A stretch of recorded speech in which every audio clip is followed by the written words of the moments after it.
Where's the tether? It's blown off to Aloha everyone, the bottom is coming in sight, so we'll be there shortly. When we reach bottom, the ROV team will sort of get situated and then we'll get to exploring.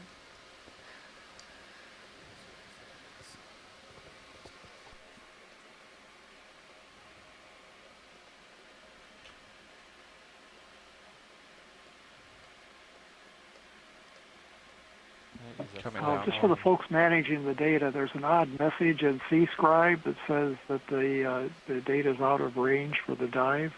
Somebody may want to check that.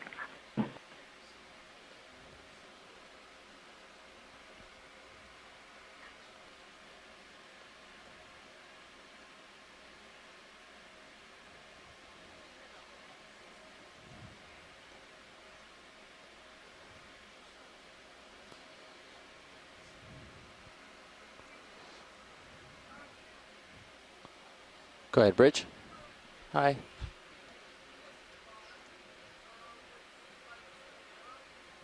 Yeah, we can set the bail out at due east for now.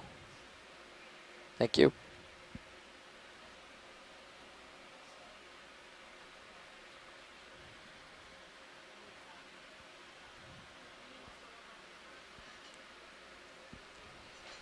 Co-pilot, you know what I'm going to do is yes, please. Test the ascent rate with no power real quick. All right, everyone, we've acquired bottom with the vehicle just now at about 3270 meters, 3,270 meters, and as Megan had just said, we'll be getting situated and get underway. Yeah, sure. Okay, how far have y'all been doing it? 6 seconds and then extrapolating or what? I'll maybe just go for... Well, you've got a wide selection of rocks. They may be a little small, John, but anyway, it looks like a nodule field to me, but I'm not sure these are nodules. They could just be sort of gravel or cobbles or something like that. They're not quite regular and round, but that's pretty interesting. Wasn't expecting that. Yeah, I hadn't really planned for that either, so I'm going to take a closer look once we start maneuvering. Yeah, that's what was that? Quite the pebbly field. That was 84 in 10. 1 meter every 7 seconds, 8 seconds. I remember seeing other bottoms that look kind of like this, and we were told to think there are lots of nodules when in fact it's just a very officially on bottom. Bottom that has sediments draped over it. Thank you.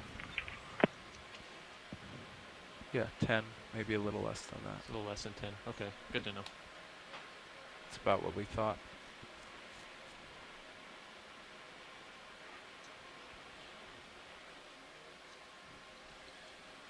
Would you like me to bring some arms out?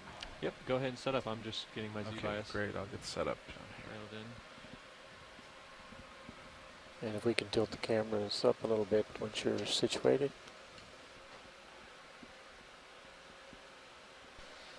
All right, everyone, and anybody new tuning in, we are on the Okeanos Explorer exploring a ridge-like seamount that we have dubbed Beach Seamount.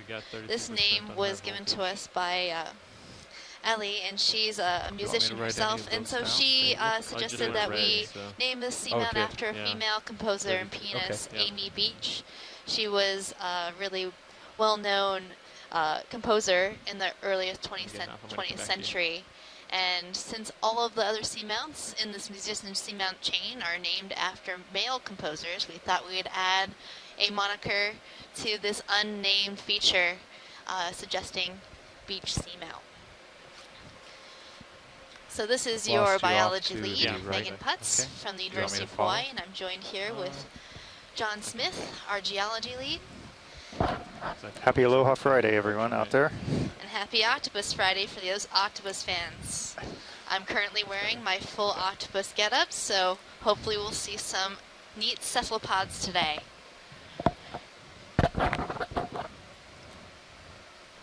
see much of anything yet. They can see an urchin just off top, right? So far, it's just rocks. Right. I mean, it's good if you're a geologist, right? Yeah, these are a little small and a little numerous, but we'll take a look. I did see a shrimp earlier. So there is life down Okay, here bring out the somewhere. uppers. We'll find it. So where was this urchin? Very top right Can use corner. that to, Well, while we're waiting, it might adjust. be a good time to have everyone introduce themselves. Anybody on It's the all line screened like up to right introduce now. themselves Sure. and where I'll you're still from? adjust them as you guys know. Megan, it's Scott France at the University of Louisiana at Lafayette. I'm in the Department of Biology, a deep sea biologist interested in corals. And I have 3 grad students in the lab who are watching along. James Aubrey, Katie Musser, and Upashana Ganguli, who are all interested in the corals. Jeff, you were about Megan, just 23 one thing, yesterday, we're right? trying to figure out what is the code on C-Scribe Yeah, today. 22, The email 23, has something in yesterday's there. code. If you could I put that was- in the chat room, please. I hadn't quite honed it Yeah, yet. I was just looking at When the that new watch too while came. she was talking. We'll get that to you as soon as we can. Here, I'm looking at stuff from yesterday. Dan's timing I feel is like it's gonna be impeccable every about the time. same today. Yeah. All right. What we got Oh, here? This is Chris Kelly. I'm with the University of Hawaii, and I'm a biologist who's interested in most of the animals that we're seeing down here, but particularly the glass sponges that I've been working on for several years. And I'm now at the University of Hawaii ECC, and with me is... Hannah Shore with Stanford University, undergrad. Yeah, not University of Hawaii. I made a mistake. Anyway.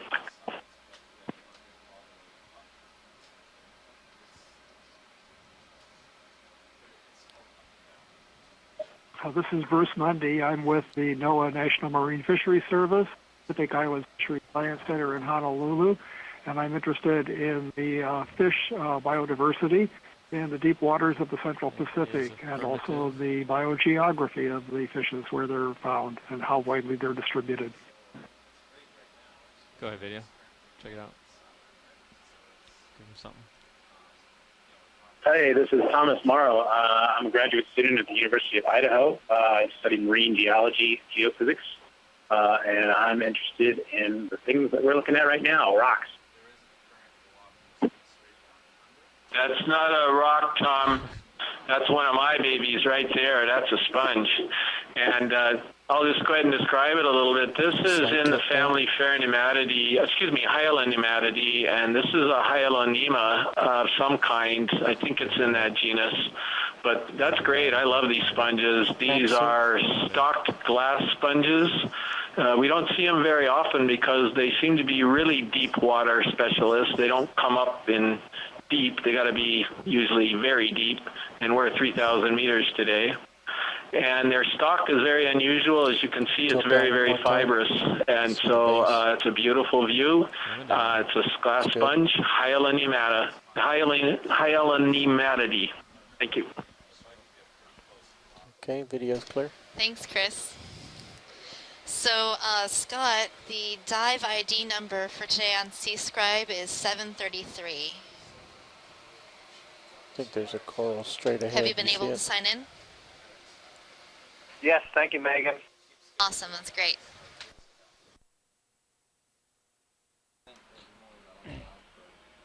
Oh, getting off again. I'm going to come back over there. Well, we've got one Actually, sponge you can found. See the turn coral the straight I'll ahead. probably end up moving you over to me. I really Okay, like those that's fine. Hyalonemas I'm gonna because turn of their to, attachment. maybe They have these 285, really 300, long see what it looks spicules like. that sort of twine around and end up in the sediment. Probably just checking that you saw the coral just upper right of your lasers. I did not. So video. for the biologists out there, I don't know, So maybe what were we- Bruce. So we see these Immediately little right of patches. your They look kind of like lasers. footprints around the sedimented areas now- that are in between these cobbles of Straight up rock. from there, Would you're those be biologically together. formed, or Really close to any it. idea there? I'll do a snap from here. Well, just others to may show be it. able to Okay, answer I that see better it. than Oh, I right can. there. That was my first impression, Nice but eyes. I'm not sure what would be large enough to move these rocks around and create those patches.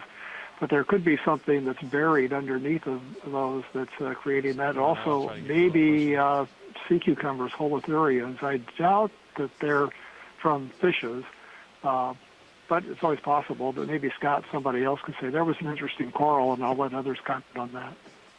Yeah, that was a sea pen that we had zoomed in on there briefly.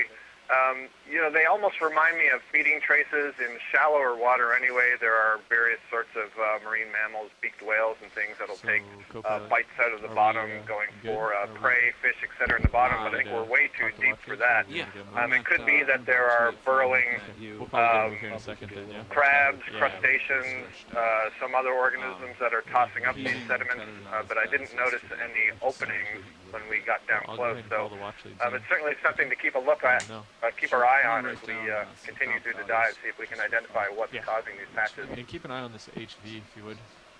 Okay. Okay, roger that. Thanks, Bruce and Scott. Would you folks like any close-ups of this sea pen, than any more than we've already got, or move on once the ROV team's ready? Yeah, I would say a quick close-up just to get a closer look at the polyps, and they look like there was a brittle star on it, and maybe we can get an identification. My initial guess is it might be the genus Helipterus.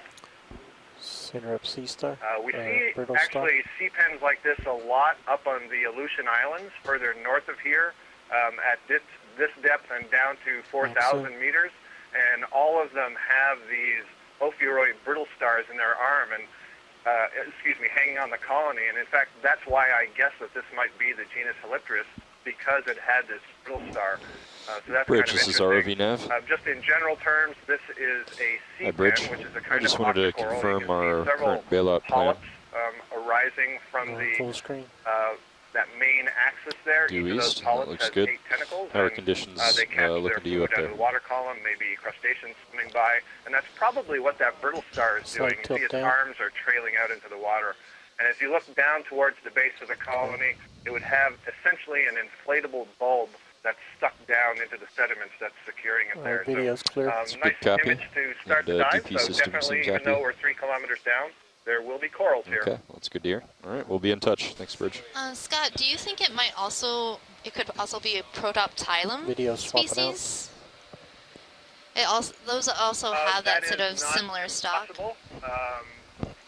Many of the Protoptilum have somewhat curved main axes, but I wouldn't rule it out right away, either of those general. I'm not a sea-pen expert, so I usually have to go and we gotta wait for our we'll transition here. And then I'll talk to Watchley. I'll let him know actually right now.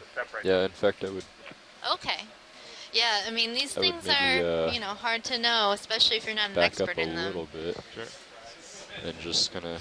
There's actually plenty to look at over here. Yeah. Well, key there, and I might be forgetting, stretched out quite is so how much the polyps settled. actually arise from that main stem. Do they come off these little, what we call leaves? I'm going to change your sonar ranges. Bits of tissue that the polyps arise from, or do they come directly out of that main axis? So that'll be one of the key characteristics to look at to separate them. Try the pad there. The pad? Yeah, it helps. Oh, is it just not? Well, here we are, Chris. Gotcha. We've got a shrimp. Okay, I'm going to bring D2 sonar. I'll keep D2s Let's see at 50. if you can ID this shrimp from what I've told you about about shrimp. 40. I'm going to come down to 50 meters on Sirius. Okay, copy that.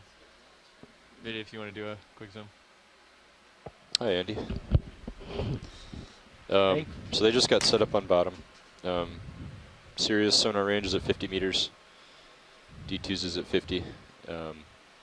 We're looking at some relatively flat terrain here for now. We're going to be moving roughly to just north of west. Okay. High pack. Let me get an indication here. Okay. High pack's looking at like a 280-ish, but we'll obviously just kind of make our way. They don't want to go up to this ridge. They want to stay here in this So little that shrimp that we valley just here, saw, even though it's pretty it looks to be in the family Okay. So I would Aristiidae. say So the we're gonna be heading Aristiids have roughly relatively 210 long or so. rostrums, and that's the little horn Copy that that. comes out between the eyes. And there's a possibility that moving this right now? species No, I think might they be just got to the bottom. Ceratopsis monstracis. It's a relatively large species. And they have such a graceful movement of their pleopods, or those little swimming feet that you see. In fact, why don't we just move Watch due the west, pilot. roughly, and see what your sonar says.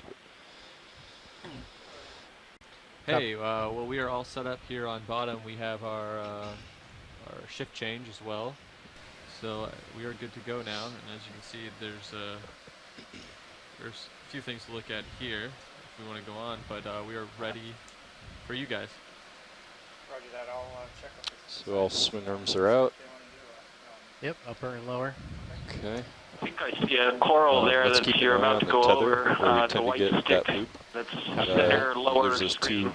2 electrical tape marks. All right, pilot, there looks to Keep be an eye a on 'em, the coral tight- on the center lower right screen. The other thing we should keep an eye on is the power to the LCI 90 on the winch. Shrimp. Oh, yeah. So just occasionally look down. yeah, every on the few minutes shore to make side, sure we've that the everything looks okay. ROV Copy team has that. notified us that they're ready to move or look at things. So we already have one request. So let us know if there's anything in this Sounds general area to take a look at. So And otherwise, we'll move on you ahead. said bottom right somewhere? Roger, pilot. I think it was right below us. That was it, right by the lasers. I think I'm going to go ahead and put a move in. We probably got a little bit of a wait time. So you're looking Let me know when I'm over it. roughly the right direction. I'm going to call it in at 270 if that's okay with you, Andy. Sure, that sounds And we'll good. just do 30 meters. Just Oh, to, right there in and front we're of me. probably going to I have a don't 6 even or see 7 it minute myself. wait anyway. Copy. Oh, Does there. that sound good to you, pilots? Oh, Yeah, we're gonna have some about the stuff same to kick color up. as the bottom. Lower Good for center. pilot. Yeah. Yeah, we're on it, Chris. I think Pilot, we've I'm got going it to in go ahead and put in sight. a move, and it's probably Now we going to just be have to 6 or wait 7 for the minutes before we sediment move. plume to clear. Copy that.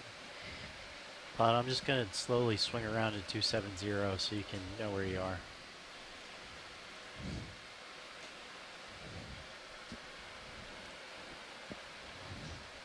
Bridge, this is Nav.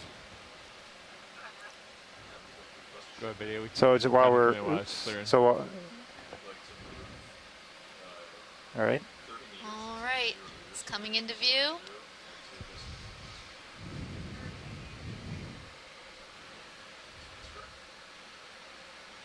I'm thinking it's a primnoid.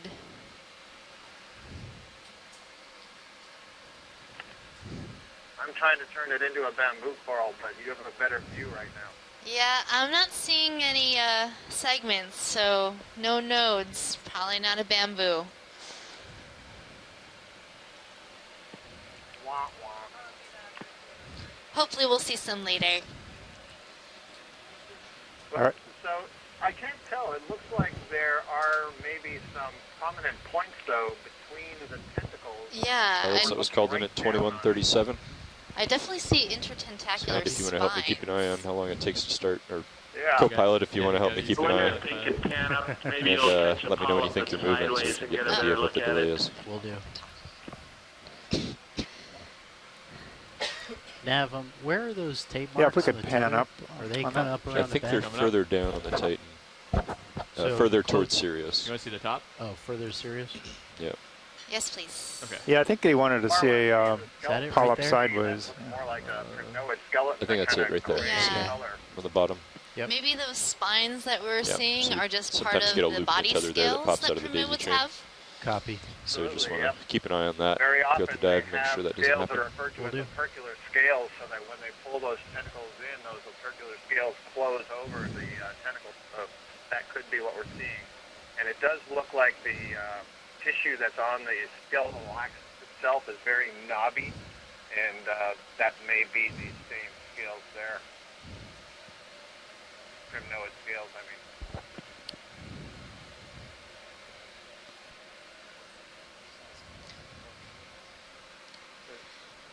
Would this be a good option for collection? I see that we only have Hey, one I don't row of really know what I'm polyps. looking at because it's the wrong angle. Yeah. So we have one row of polyps around along the stem of this primnoid, Tracking looks better today. and they're all located on the same side of the stem. Still not great, but Is it possible to look at the base? Sure.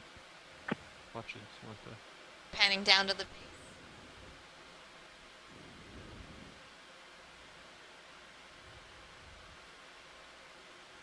I'm going to give it a little bit. I might stop the ship if they want to collect.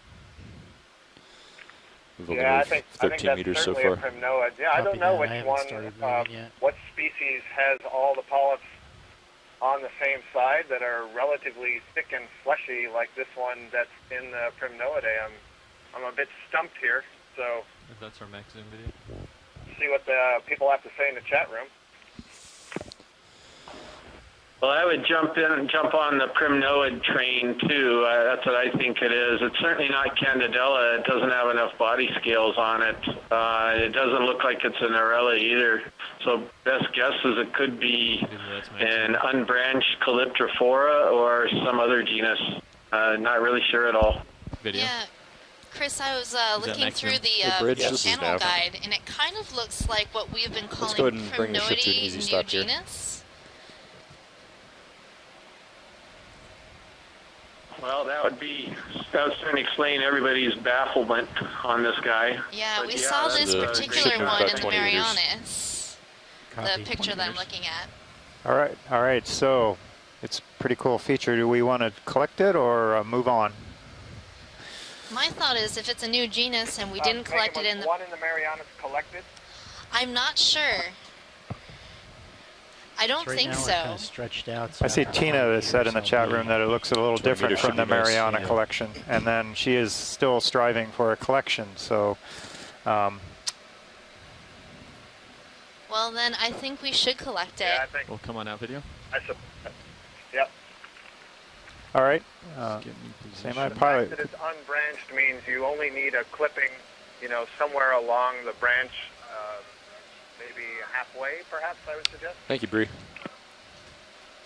Could you repeat that, Scott? Where?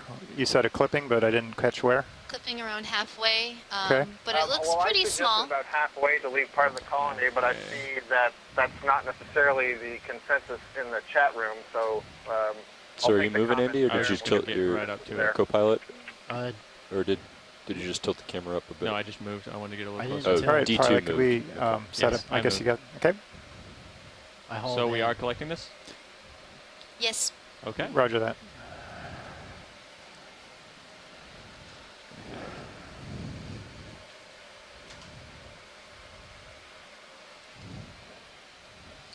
Very exciting, guys. Possibly a new species here. And new genus. I wanted to get over closer. Stirred up some dust.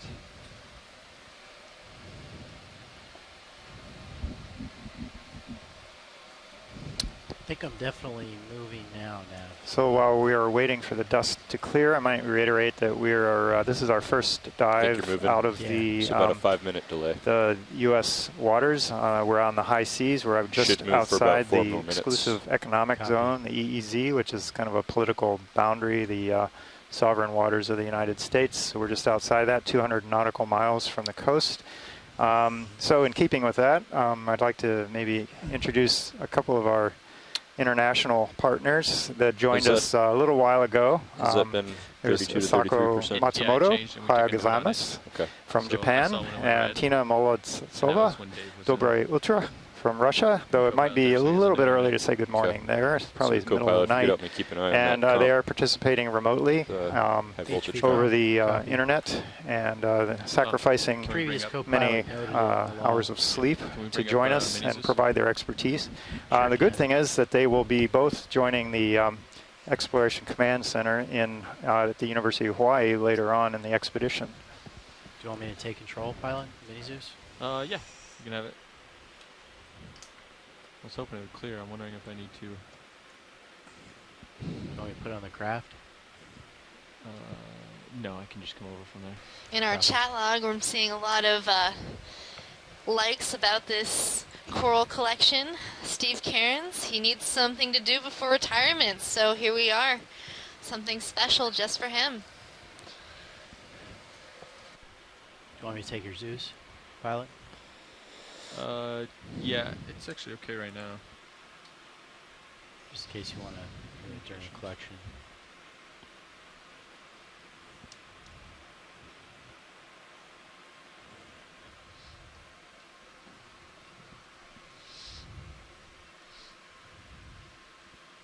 All right, soon for you, those of you at home, we're just getting started on a collection of a primnoid coral. So in a little bit, we'll see the manipulator arm come out. The pilots what's are your plan, experts at this. pilot? They're going to I'm grab just that gonna coral come in and manipulator grab arm. it basically from the right here.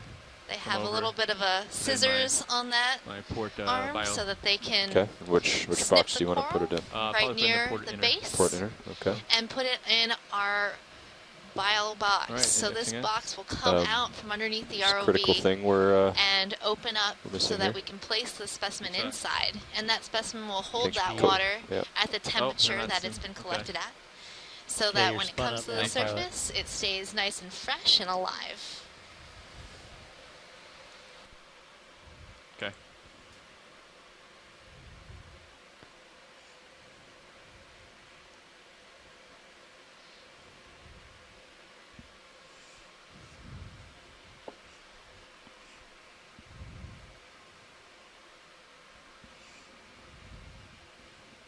Just be careful putting your fingers under the joints like that.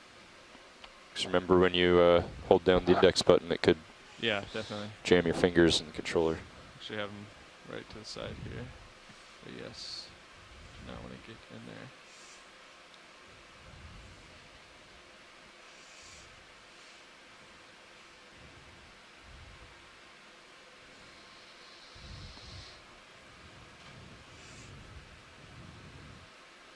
Actually, I think I'll just grab from the top here. It might be easier.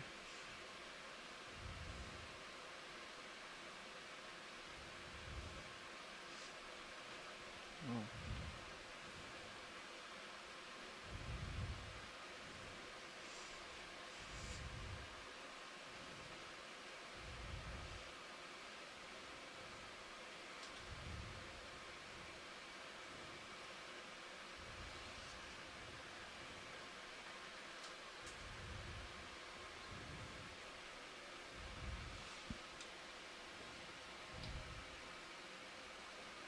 Check that, not pilot, but co-pilot. Check that out on the. Wow. Wow, What what is is that? I'm not sure. Can we record that, Art? Can you guys seen this on the rail cam? Is that from the thruster? It must be. The starboard rail cam. Can you record that? Do you want me to? I could take mini. Well, I guess we're using mini zoos.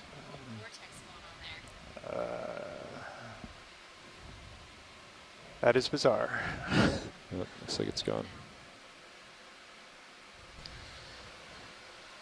Well, I see the vortex coming back. So we have multiple cameras in our command room that give a lot of different views of the ROV. And in one of our camera views, we have a little vortex forming right by the camera. Look like a swarm of bees. Yeah, those swarms are probably little particulate or possibly small animals that have gotten caught in that vortex.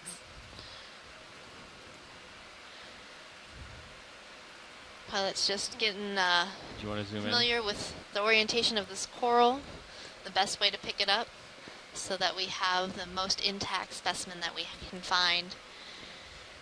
So, Vidya, if you want to do a zoom there, we can look Yeah, at it. so we've got it in hand. The holdfast remained attached to that rock and was coming up with the rock. That'd be fantastic. There it To is. get the whole thing. So now we have an up-close view coming to you of our collected specimen.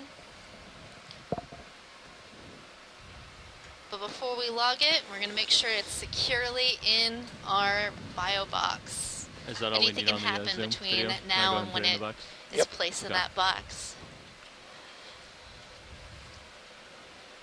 If you're watching, there is 2 red dots I'm on the ready when you are, screen. Those co-pilot. are our Okay. lasers mounted on our camera system. the pin. Those laser points are And the door's 10 coming out. centimeters or about 4 inches across.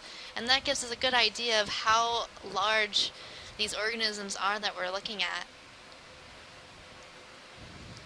I Door's found this fully out. particularly useful in my Roger that. research because I wanted to create a size frequency distribution of the corallium change in coral or temperature. pink coral that we saw at shallower depths. And having those lasers allowed me to measure a number of coral colonies. I just like having laser beams. Oh yeah, well obviously laser beams are always awesome.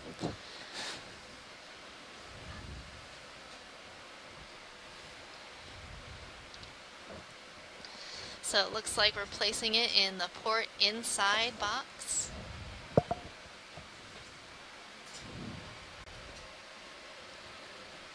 Nicely done. Okay, we're good. We're clear. Good job. Okay, closing.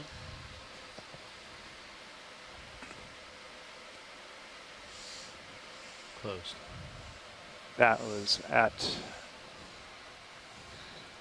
3266 meters. And now you can go ahead and follow me over if you would. Okay, coming around. Oh. There's that vortex again. Oh. Okay.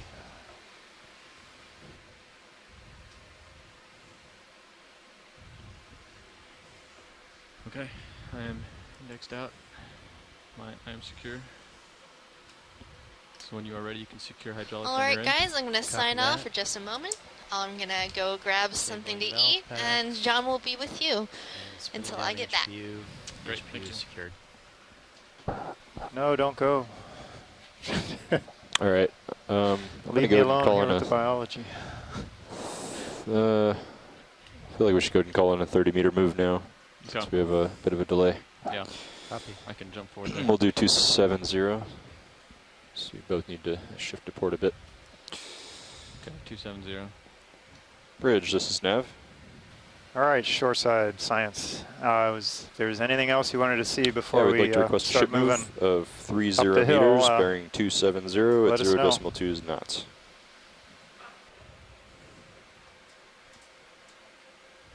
That's correct.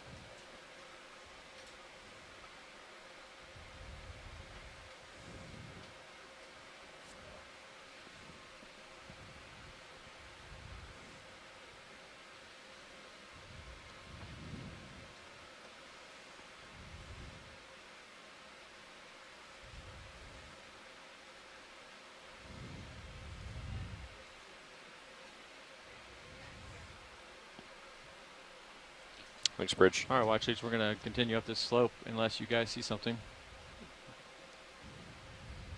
Right here, anything. Okay, pilot. Roger right that, now on pilot. We can, no requests so far, so let's move on up. Swing to port. Okay, go ahead. Until I get to 270. I'm going to follow. I'll go that way.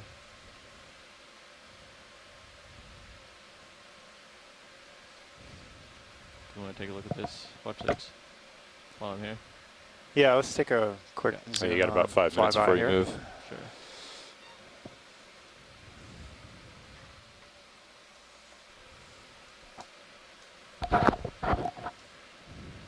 This looks like perhaps another sea pen. Let's go ahead, video. Yeah, it could be. Ah.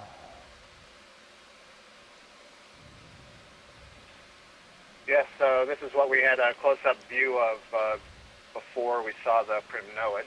Okay.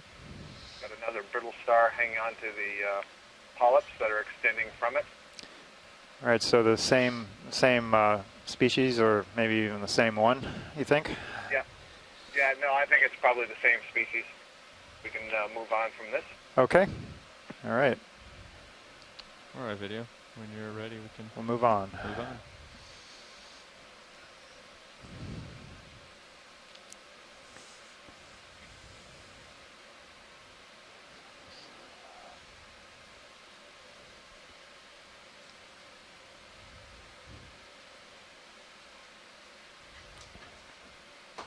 Any interest here, watch it. Quick zoom video.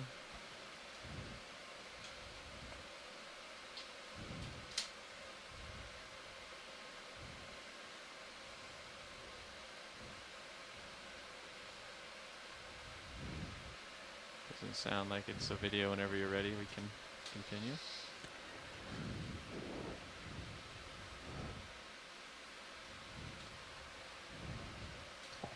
Coming out video. All right, an enemy there.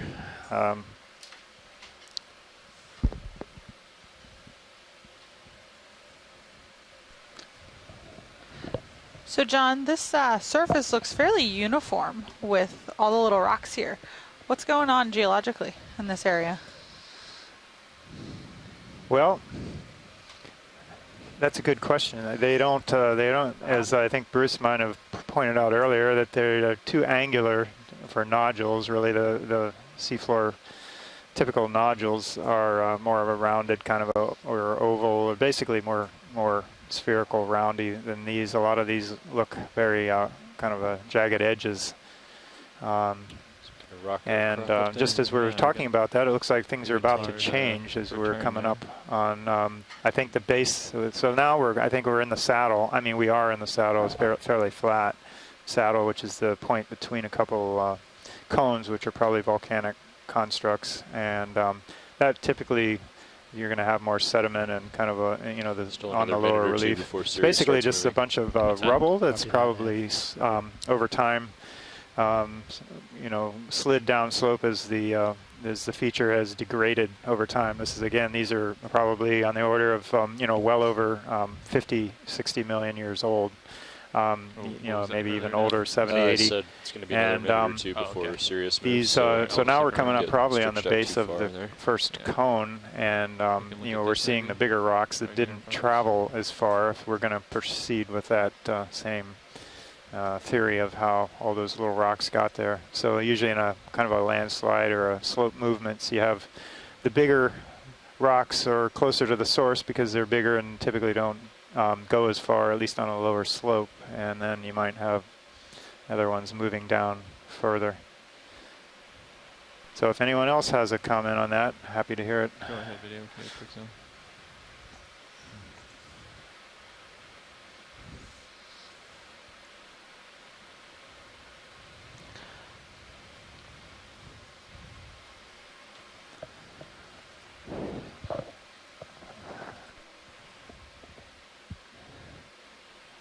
So here we do have... looks like a Persingid asteroid. This is a type of sea star, an echinoderm type of sea star, whose arms are normally held up into the water column when they're feeding. You can see those very long spines that are elongated coming off of the arms with little knobs on the end.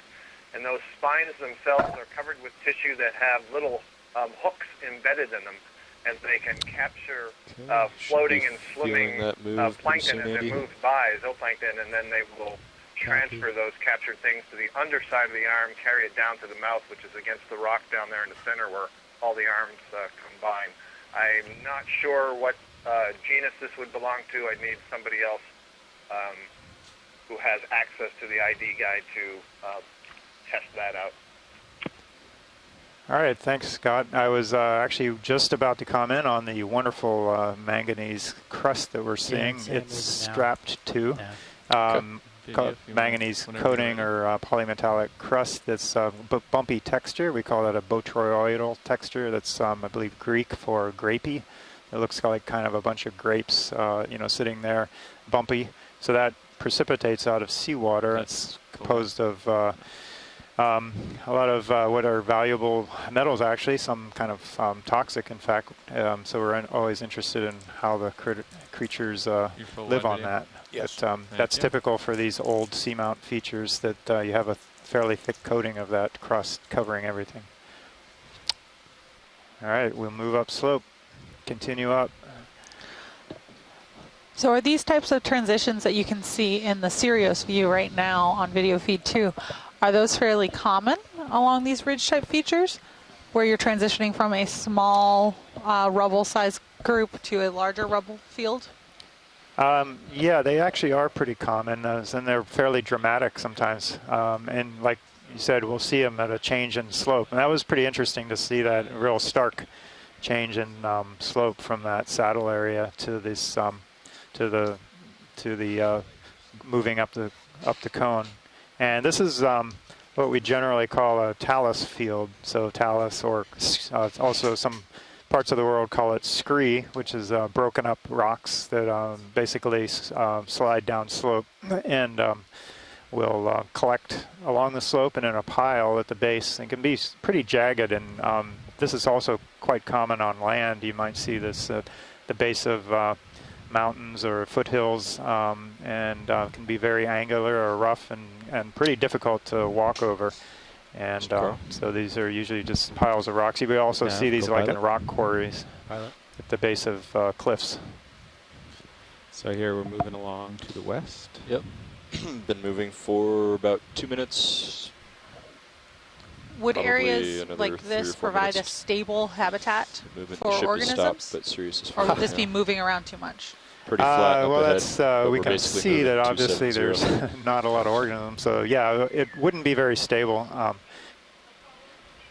compared to like a solid rock outcrop that's kind of a big, massive amount of, say, solidified lava rock or carbonate rock. So these are all mostly these look like smaller features that are subject to sliding down and moving over time. So top of the feature, you wouldn't expect that, but there is a lot of probably little, knots. good little habitat for but it looks pretty smaller flat. swimming organisms so that could hide in there. Easy.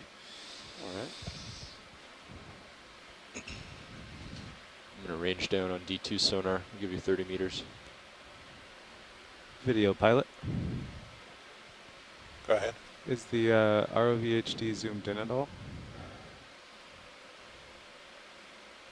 No, it's full wide. Okay. Surprised. Oh, there we go. I didn't see the scoop edge of the scoop in my screen. Oh yeah, tilted up. Mm-hmm.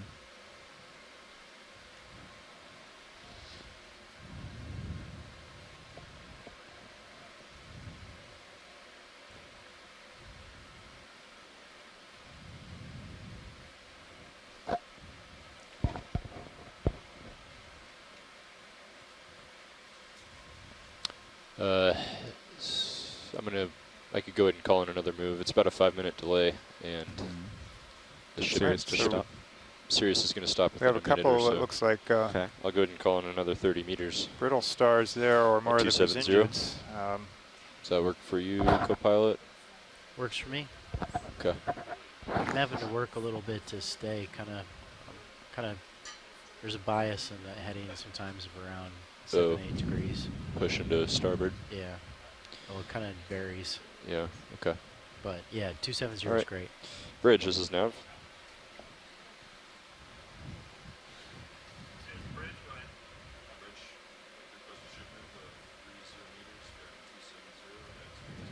Hi, John.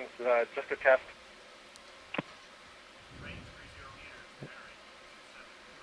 Scott, Yeah. you sound much better.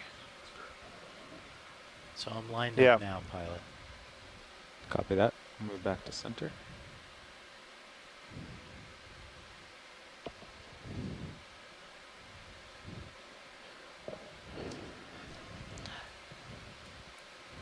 So John, these areas that are kind of the talus rubble fields, are these rocks potential good sample rocks, or are they not considered in place? Well, they're not in place. There might be some there might be some of these larger ones. I don't think they're in place, but they, Thanks, Bridge. they potentially could be. I was just thinking of, checking with Thomas to see if they were of interest. I know they wanted in-place rocks, and we always usually do want them unless we can't get anything else. I mean, they are representative of the feature. They look like to be angular and volcanic rocks that could be used for geochemistry and dating. But you prefer to have something where you know where it came from, at least in an outcrop or for a stratigraphic sequence, or at least have a good idea of the depth. But if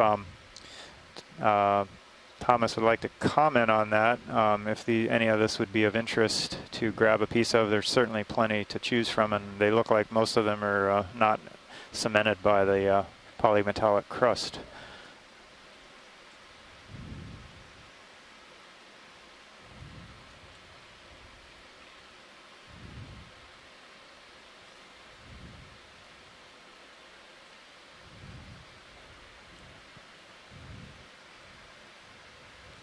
Video, quick zoom on this shrimp while we pass by.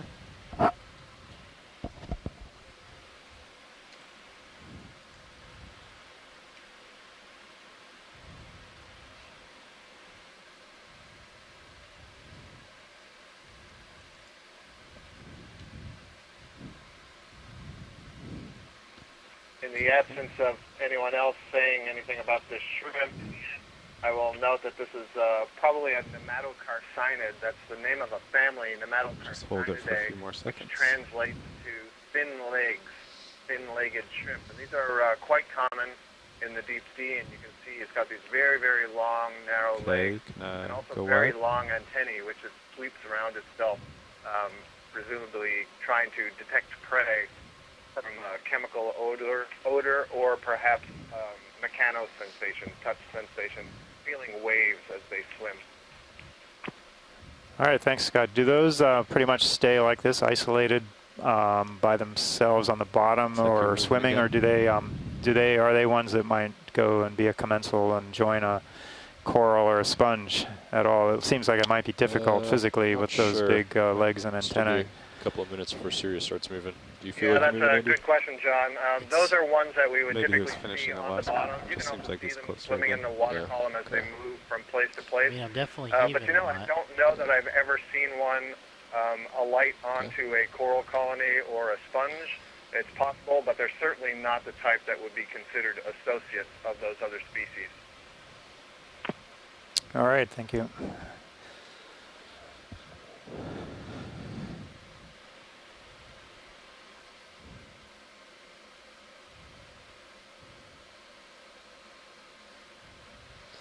So the comps all look pretty good. High voltage is a little low. And Scott, is this typical habitat for those types of organisms? It's good. Ground faults look good. Well, it's not atypical. I'm not sure what I would call typical. I mean, they're deep sea shrimp, and we often see them on hard bottoms. I don't know that marks are. They're very common on stop I've bottoms. seen it on deck, but that's about as far as I can go about the limit of my expertise. Because we've had like 3 incidences where we've gotten a loop that's popped out of the daisy chain there. Like at that same spot. It's not good. It's kind of been hard to see it lately because of the visibility. Yeah, yeah. And, you know, there's something to check if you can.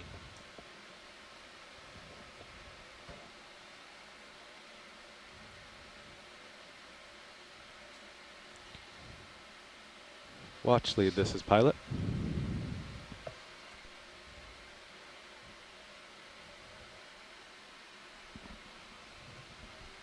Watch lead, this is pilot. Yeah, go ahead, pilot.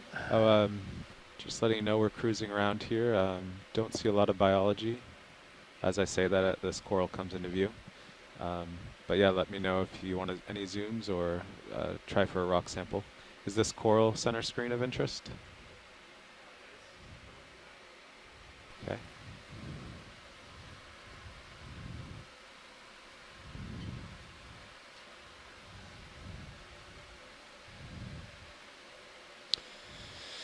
Okay, Sirius should start moving here pretty soon. Excellent. Copy.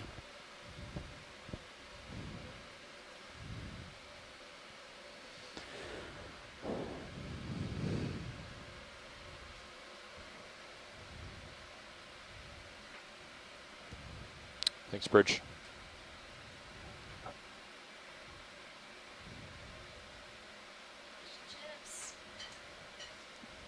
Okay, video, you're free to zoom. Megan, you are back just in time for the bio. The one bio. The one bio. The one and only bio. We saw a shrimp. We did. But I think this is the first coral on this slope, isn't it? It's a bamboo coral. Yeah, I can't believe I turned my head Is that away. good for max zoom video?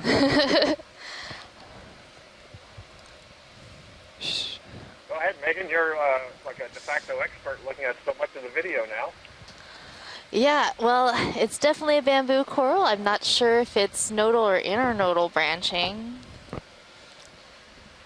think I saw the branch coming from an internode, meaning for folks on shore, we're looking at the branch. Video, you ready Is for it me to arising tilt up or down? from the white part of the skeleton, or is it arising from the very I can't hear your narrow video. black, what we refer to as Why don't we nose? go down? They were talking about To branching me, down. like there aren't too many sclerites, but there are definitely some needles between the tentacles. I can't see any others. There's a node. And there, yeah, you're panning down towards where the branching is arising, and looks to me Go like get this is down an more to the internodal branch. brancher. Yeah. There we go. Oh yeah, there we go. We got the bottom and definitely internodal. Though we have seen some individuals that have both nodal and internodal branching, which makes it really difficult. That is correct. Yeah, it really throws the current taxonomy into a loop, which is why there's so much work going on in the lab of Les Watling and his students at the University of Hawaii and my lab here in the University of Louisiana, trying to figure out how we should be classifying and naming these things based on characteristics that we see at the level of the polyp that are very difficult to see in the video. The full specimen would be good here, and then we'll get the lasers. Yep. Right now, the names are based largely on the overall colony morphology, so this could get the name keratoisis. Hold on. Can you go wide for a moment? Based on what we've seen so far. Yeah, can you go wide for a moment? There might be a jellyfish the rock I was feeding on the perched on polyps just there. moved. Just above the lasers, Co-pilot, there was can a you sort of an orangey winch brown up there? structure. Copy. We've seen these hydromedusae in the past stand by that land on and feed apparently on coral polyps. You might think of me backwards where the coral would be feeding on the jellyfish, but here's one where the tables are turned. Yeah, I see that little orange guy. We're gonna get a zoom on that real quick. Could we zoom on that pilot, that orange thing in the middle? Okay, video, you're free to zoom.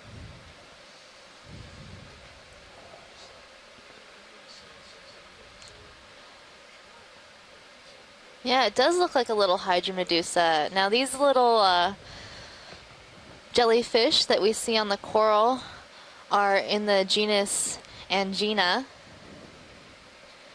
Yeah, it's a you type should of hydrozoan. only be moving for another minute or two. Right over the top. I'll bet it's feeding on that one polyp. You see, just below it and above it, the polyps are all in pairs. Here you can only see one polyp and then kind of nothing below it. So I think we're seeing predation there of the jellyfish, hydrozoan jellyfish, hydromedusan jellyfish, excuse me, as you noted, feeding on the corals. That's very cool. I'll also note when we were collecting that last coral, noted that when the arm pulled it up, the rock came loose from the surface. So that backs up that there's just a lot of very small rock in this area. And it looks like this coral is also growing on something small. And that suggests to me that the currents down here are actually quite weak because if the rocks are that loose, okay, video, let's go out to the whole specimen and see what else is here. This thing would have been knocked over long ago. That's good. We've got lasers too. You want lasers off? All right, thanks, Bruce, for the... I think they're good. I mean, thanks, Scott. Sorry. I was reading some notes from Scott, Bruce in the chat room and crossing with Scott on the line, so thanks to both of you. Watch lead pilot. Go ahead. Is there anything else on this coral you'd like to see? No, I believe we can move along. Move up. Okay. Video, are you happy with everything? Yep. Okay. Let's That's go wide. Thank you. All right, co-pilot, moving on. Copy that.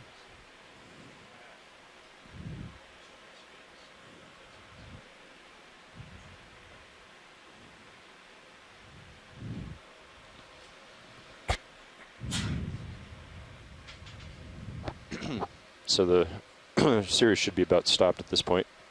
Okay. Yeah, I'd agree with that. I think I am stopped. Okay, we can wait. Well, we can wait unless you want to go ahead and put another move in, and you'll have 5 minutes to get caught up. Get out in front just a little. Okay. In case we see something new here. Okay, I'll wait.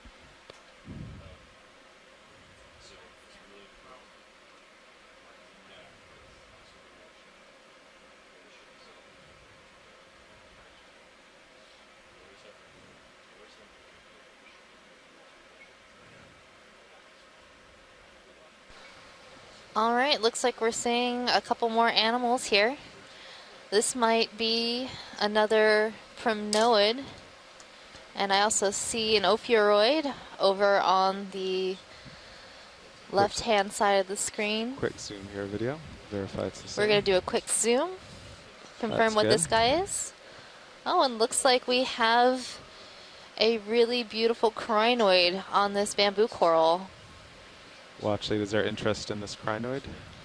Let's just get a zoom on the crinoid, pilot. Okay, we can go in video. I am floating here, but I'll try my best. Max. All right.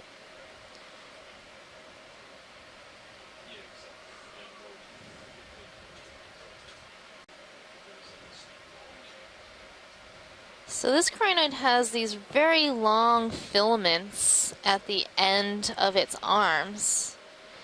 And we like to look at different characters like this when identifying crinoids because it's helpful in identifying what genus or family they belong to. This one also has relatively prehensile cirri, so that means those little legs that are coming out from the bottom that's gripping the bamboo coral are very articulate, and they're looping around the skeleton of the bamboo coral.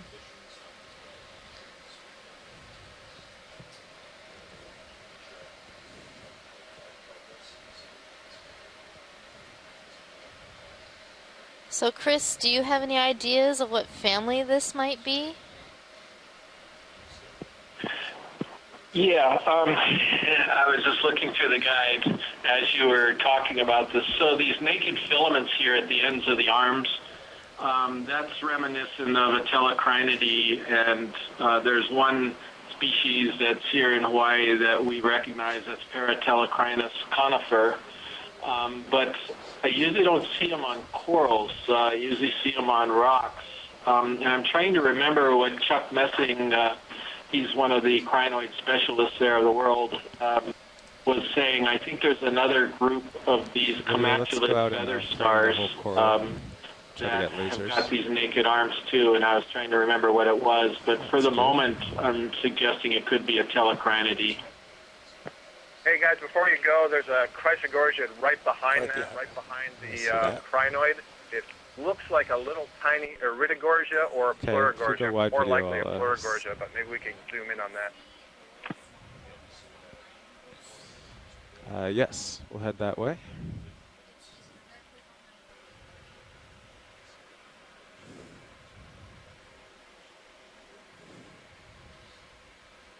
Yes, Scott, we're going to get a nice look at that before we leave. How we doing, co-pilot? Pretty good. You're pretty much right on top of you. So we're just going to move just a little bit and then zoom in.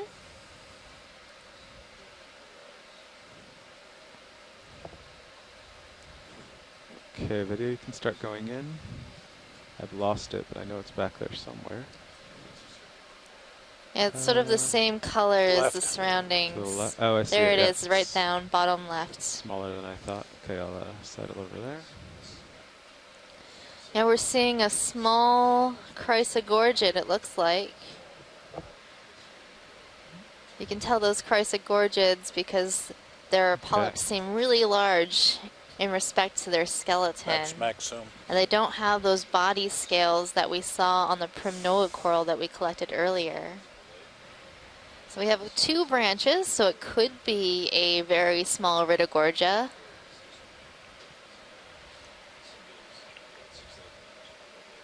Yeah, I'd like to hear from Les. I'm not sure the depth that iridogorgia can get to. The fact that there's a whole bunch of polyps on the main axis make me think that this might be a young plurigorgia, but not so much down there.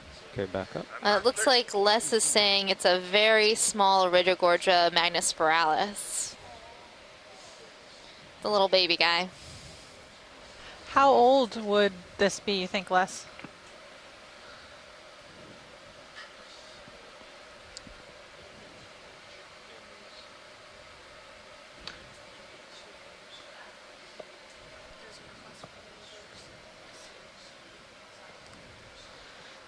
Pilot, when we zoom out, can we get lasers on this guy to see how big he is? Yes. Okay, video, once you have your shot, we can zoom out to lasers. So it looks this might be a depth extension for this particular species. All right, they're on the rock at the base. They haven't been known to be seen at this depth. Now this little guy looks to be just under 10 centimeters, or about 10 centimeters, or 4 inches tall.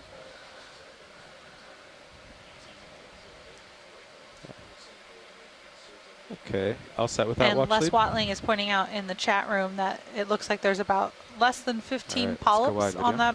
that colony.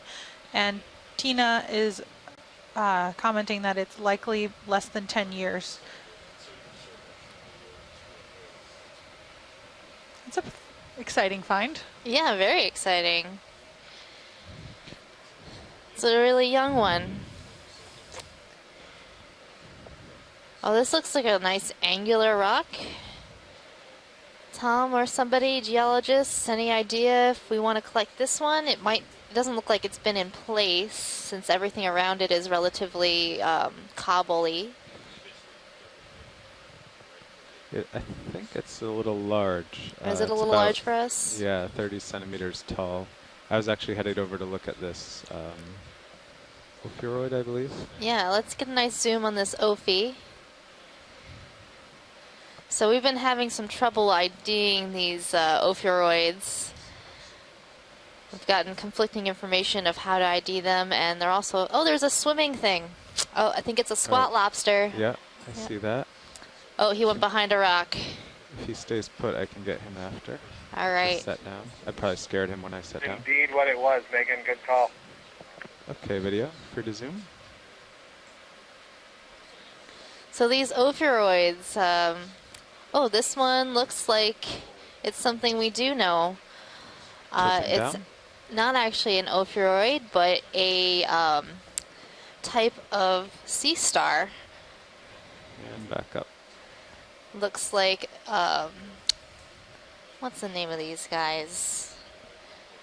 Just blanking. Brisingid is the name. Brisingid. Maybe in Raella. Yeah, I thought they had their own Might family. be a couple of little carnivorous sponges behind it. I think that's what those little sunbursts are, unless those are hydroids. Are they hydroids? I can tilt up and focus on those. Yeah, First let's thought do was that. sponge, but now I'm not so sure. Looks like it's All right, something video. coming out of the tube. That's But maximum. we were looking at one Okay. of these Brisingid asteroids before Can you when bring you were out at any more of lunch. those little tiny sponges? There. So Scott, I Megan, think could they might that be a worm fray- tube? Because I'm not sure those look like tentacles of a cnidarian, but I'm not sure. I think the one that's on the left is a sponge. The one that has those Yeah, what look like the really sclerites, long these ones. spicules Tilt back sticking up. straight up. But then the thing that's sticking off to the right might be a cnidarian.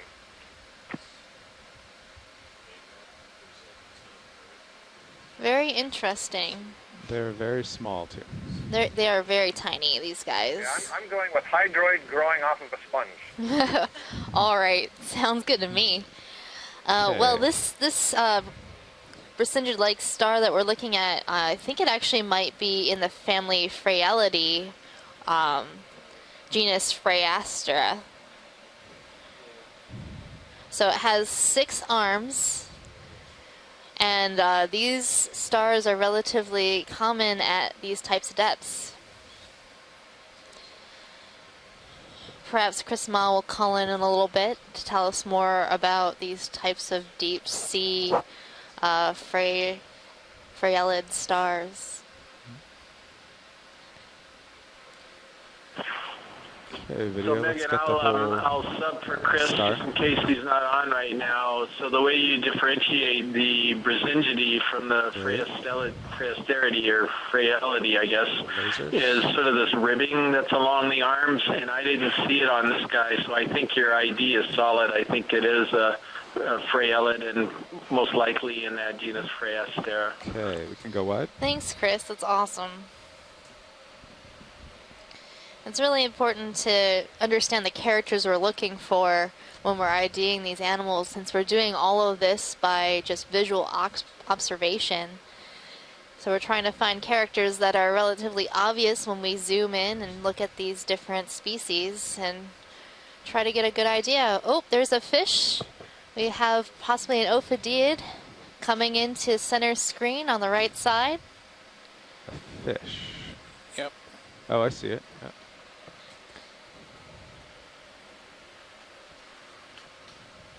Get ready, Bruce.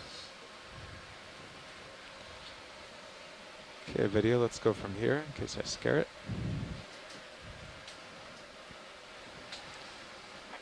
I'm waiting for it here. There it is. This is, you're right, this is an ophidiid. It's a cusk eel. And here we can distinctly see the morphology of the gill cover. It has sort of a suture that divides the gill cover into a large lower plate and then a smaller upper plate. And the head's kind of flattened. This is an ophidiid in the genus Basogygus. There are 2 species in the genus. We're not really sure what this one is. It could be, well, actually, I'll just leave it at genus Basogygus. See, the eye is relatively large, but it's probably not good at forming images because there's no sunlight at this depth.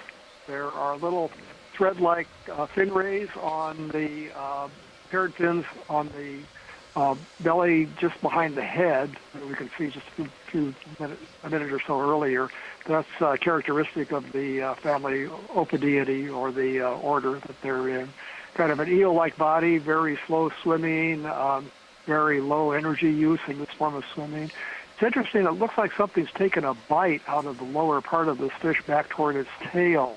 Part of the anal fin, the fin on the bottom is missing, and there's even a little chunk taken out of the musculature on the tail. So I'd be really interested to know what would attack a fish like this. This would be one of the larger animals at these depths, so there must be something predatory, maybe a deep-sea lizardfish, a Bathysaurus, for example, could lunge and bite at this fish.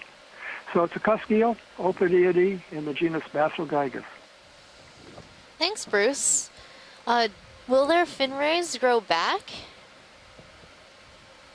Or has he lost those forever? It's a battle wound.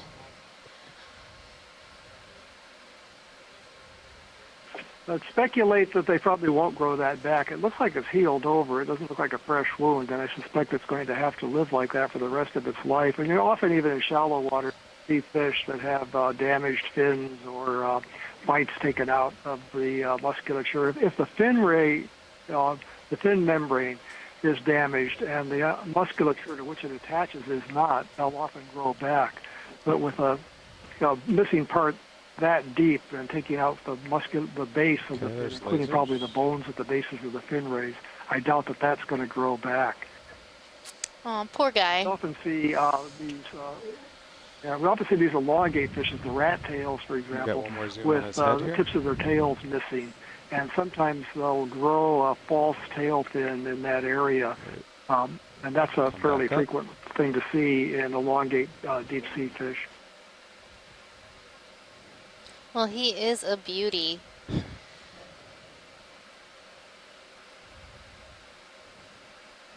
Okay, happy with that watch lead?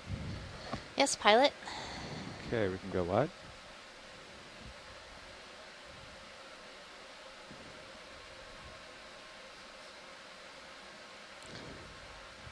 It looks like to be an anemone. We are moving on. I'm just doing an audio test. I'm still getting reports that my voice is quite faint on the video stream, so consider this a test, and now I am getting off the air.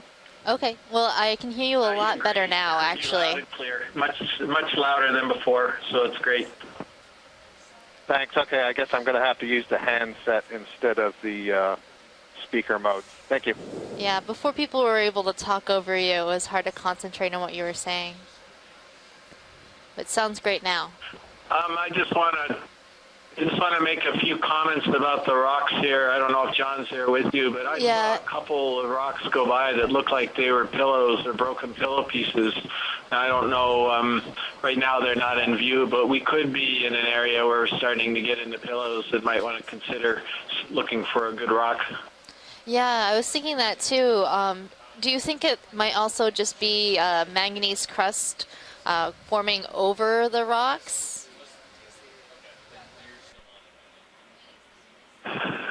There was one, I thought I saw a radial design of a broken pillow at one place, but in any case, there's a black coral right in the center of the screen by the lasers. Maybe we'll focus for a moment on that, because I think it's the first view of one of these today. Yep, we're zooming in right now.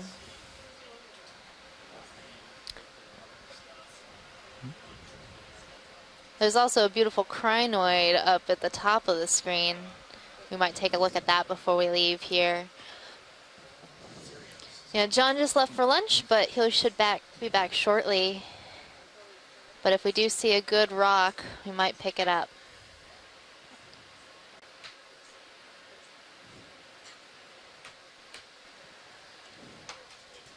It does look like a Bathypathes.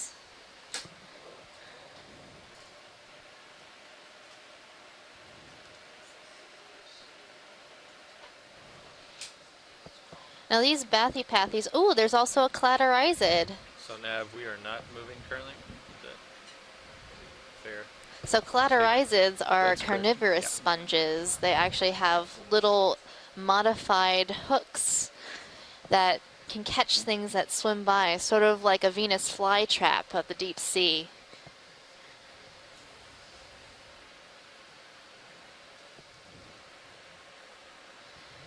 And that's this little guy that has a little round ball at the end of a stalk right above our lasers coming up in just a few seconds.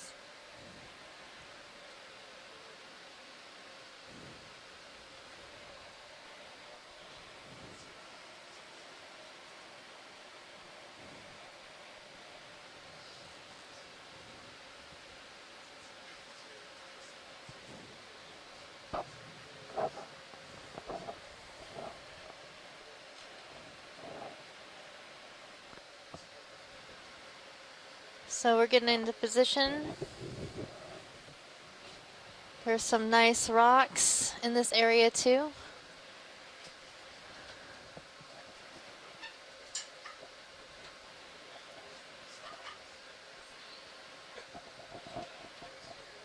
So a lot of times these black corals, the Bathypathes, or ones that look like large feathers, tend to have an associate polychaete that lives on the stalk, middle stalk part of the stem of this coral.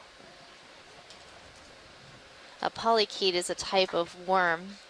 They have a lot of little projections on the side of their body called chaetae that help them move and swim.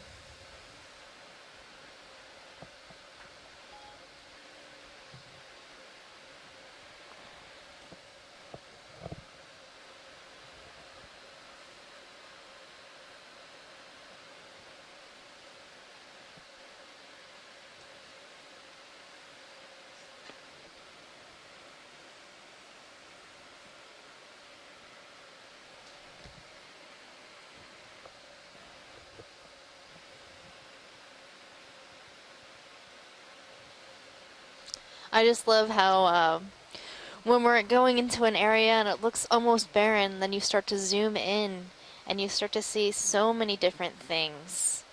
So while we've been just moving around here, there's an anemone at the bottom of the screen. I saw another coral. And it's hard to see these little guys sometimes from far away, but there's a lot of life down here. And if we were able to use a microscope, we'd be able to see even more. Okay, video, you're free to zoom. Looks like perhaps our first black coral. Is that what I'm seeing in the center of the screen? Yep, we're zooming into our first black coral.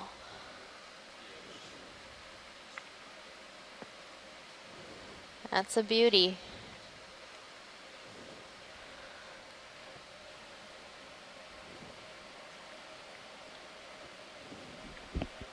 Was there a jacket down there? So the black corals are also anthozoan cnidarians, and they're in a different subclass from the octocorals that we've been looking at, and that has to do with the structure of the polyps, the number of tentacles, and some of the internal anatomy. But these black corals are more closely related to the familiar stony corals that build coral reefs. They're more closely related to those and the anemones than they are to the sea fans, the bamboo corals and the primnode corals and the sea pins that we've been seeing today. This one, you see it has one main stem and then those side branches, and then you see that sort of pinkish mass of flesh that is on the what looks to us like the backside. It would actually be the front face of this colony. And those are polyps kind of running up the center, and there may be some little branchlets there, and that's enough to tell us that this is probably in the genus Heteropathes. And I see that Tina Molitsova, who's an expert in black corals, is Pilot, I'm watching offering your that high suggestion voltage as well. comp. So It I'll looks turn like it back it's to you, gone down Megan. to 30. Thank you for that explanation. That's really great. That's a quick change. It was at 33, 32. Yeah. Just up until a moment ago. Really? Yeah. Okay.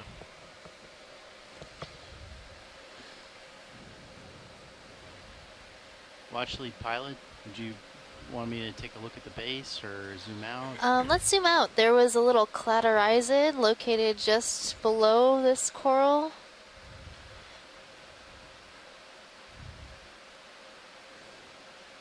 There it is. Okay, you want to zoom on that? Yes, let's zoom on this guy. Okay, go in video. So right now we're zooming in on a cladorizid sponge. It's a type of carnivorous sponge. And you can see it has all these little projections along the outside. And they're like little Velcro hooks that allow this sponge to actually capture swimming creatures like amphipods or copepods that might pass by this colony. And like a Venus flytrap, it'll capture and consume its prey. Most sponges are filter feeders, so they're actually pushing water through their colony and filtering out any sort of material that they'd like to eat.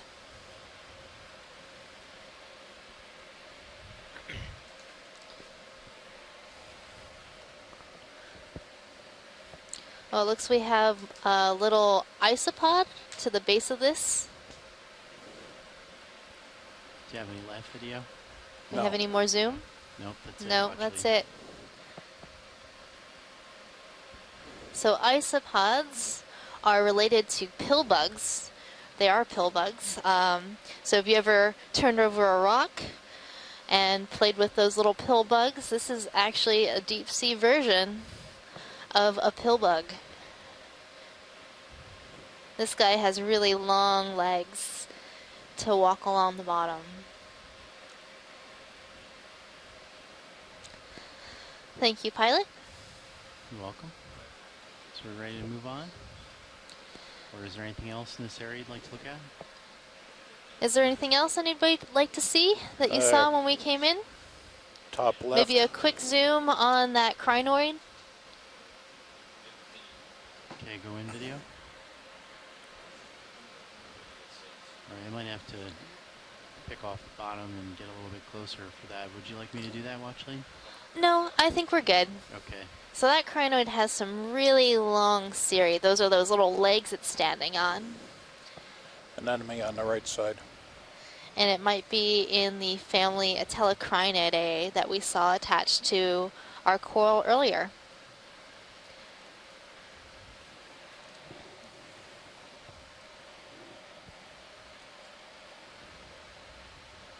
You got that anemone on the right. All right, pilot, whenever you're ready to move. Okay. Video full wide, please. And a bunch of stuff in the background. So we're going to continue on up this slope, hopefully finding some beautiful rock samples to take. Have you ever changed the size of vehicles in iPad? I'm seeing some If more you click interesting on vessels, geology here than we you can saw click on at ROV, the you can beginning of actually our change that dive that scale was to full about of 3, small and that gives us a cobbles good and size while on bottom. sediment, but here I'm So if you seeing click some ROV, more not that one. massive structures. And when John returns, he'll be able to tell us a little bit more about what we're seeing here. Co-pilot, can you try and line up on 270? Is that still the plan, Nav? Yes, I can. I'm just going to try and Thank you, Nav. line up a little bit here. I'm Coming seeing around some to 270. bamboo corals Copy. out in the background right now.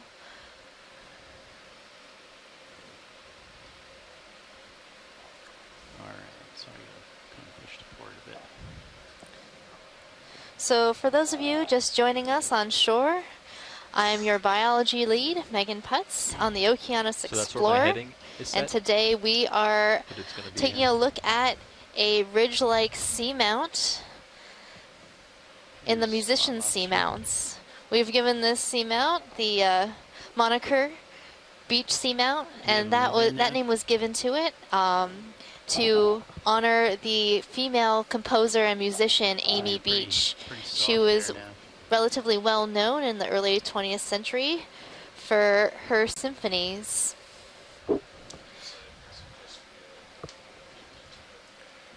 I'm seeing a nice squat lobster coming into view.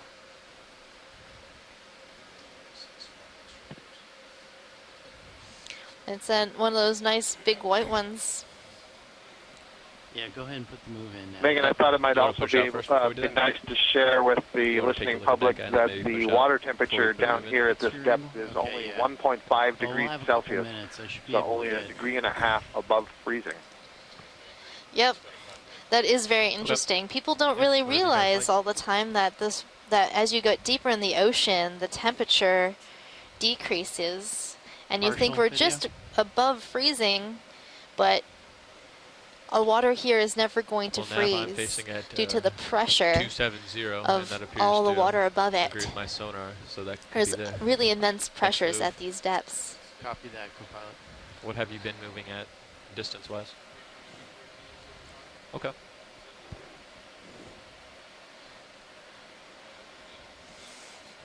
I'm happy with that. Yep. Full wide video. Yep, that sounds good now. Let's go ahead and call it in. So that squat lobster that you're seeing is probably a Munidopsis species in the family Munidopsidae. Do you want to get a closer look? They have a very heavy claw. And he's perched right up on this little rock. Unless you want to get a closer look at that squat lobster watch lead, we're going to go ahead and go up slope. Yes, that sounds good. Let's continue up slope. Copy that.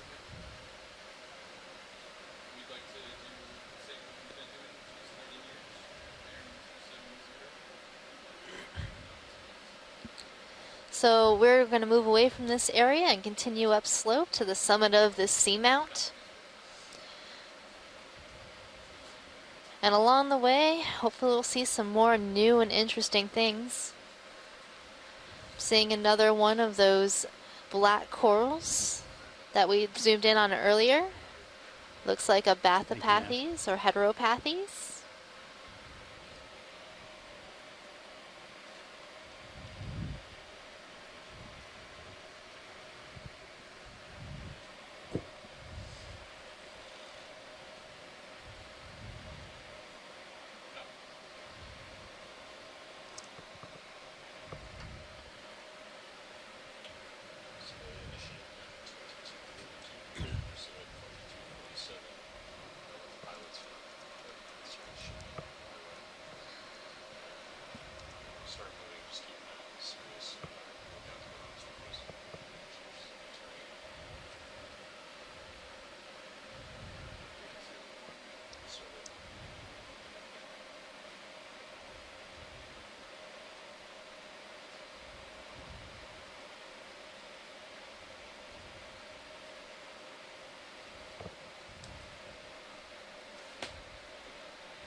So I'm seeing another bamboo coral with a crinoid on it. And black corals. Zoom into this shrimp if he doesn't move away. I don't think he's going to stay. Yeah. Don't worry about him.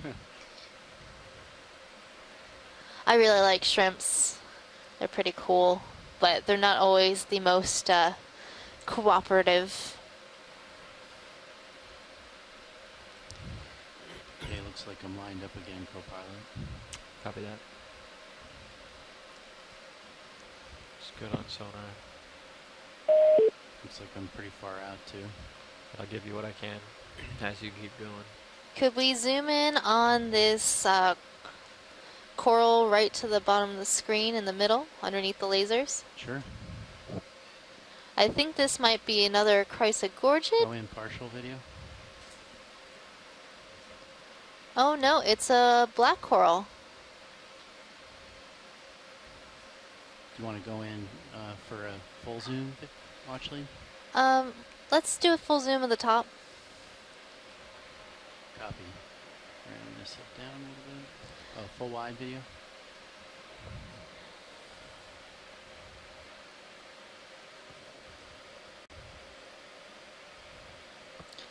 Oh, looks like we've got a swimming polychaete right above our lasers. Okay. So earlier I talked about polychaetes and how they have these little chaetae along their body that help them swim and move along the bottom. Video. So polychaetes are a type of worm in the phylum Annelida. Oh, and there's a nematocarp Sinus Shrimp. These shrimps are always perched on the bottom here, and they have very long legs.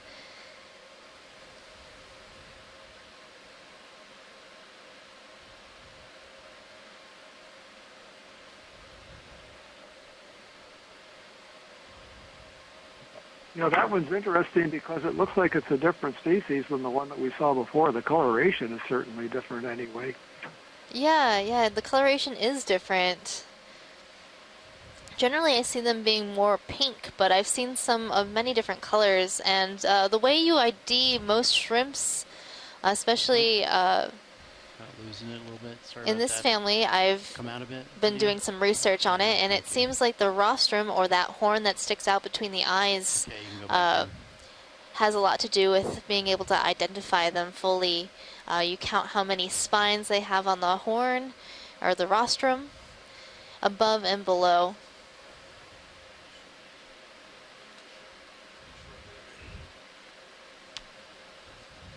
So I'm not really sure. I can't see his rostrum. He might be a short rostrum species. And we have the two corals. One But in order to top, see that, we'd probably have to one have for a the regular specimen. shrimp. Other characters for identifying crustaceans include looking at their mouth parts and scales and different spines along the body. Okay, for a zoom. Yep, go ahead. Could we pan down to see if we can see that polychaete that we saw earlier? Sure. Did you have full wide video? He landed on the bottom. I'm not really sure where right now. Oh, there he is. Right down between the lasers. Okay, come on in video.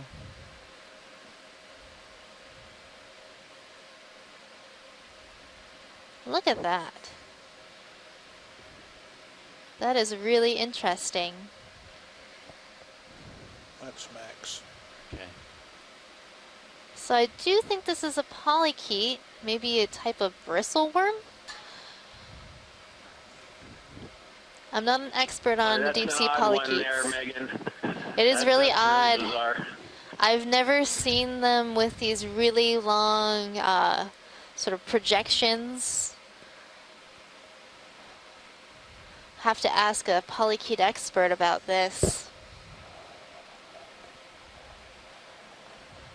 Polychaetes are notoriously difficult to identify, but this one is a very beautiful specimen.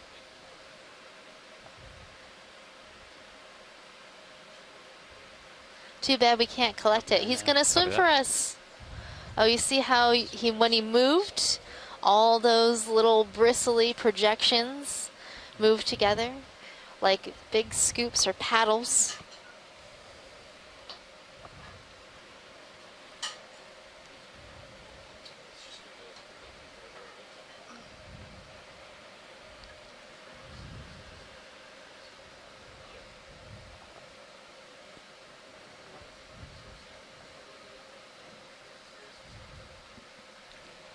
Copy that, thank you.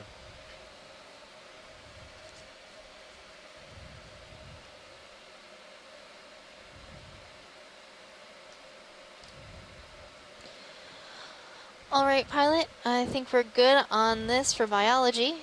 Okay. And now John is back from lunch. He's had his fish and chips. Do we want a quick look at that coral, watch lead? While we're here before we move on? I've got you at about 7.5. I think you got it. You're not on. Okay.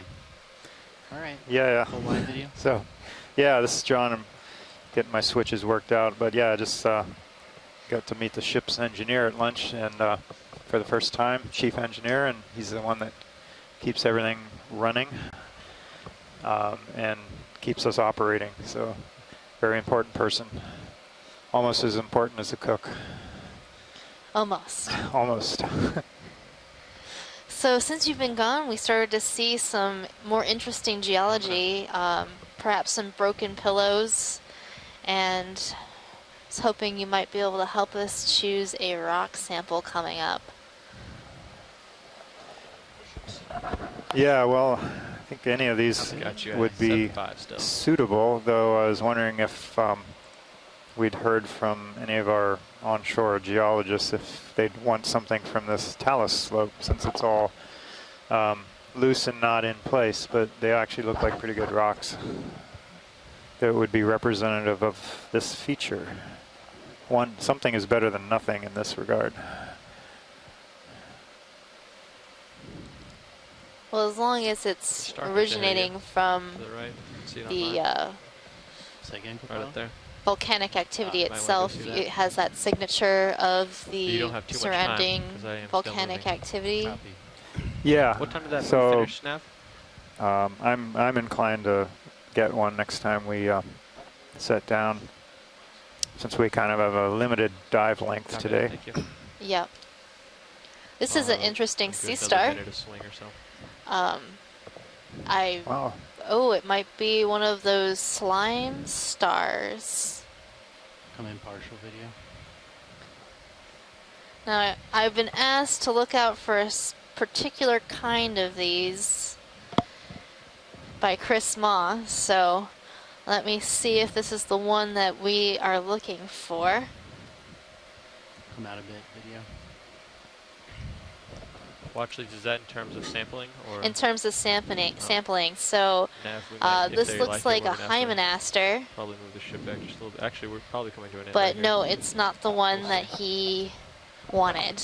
So these guys aren't always the best samples because they are called slime stars for a reason. They can be a little hard to preserve and squishy. But this is not the one that I was asked to look out for. What are those little feathery tentacles at the end? Are those part of the tube feet, actually, or something else? Those are the tube feet, actually. They shoot them out like Spider-Man and his spider webs.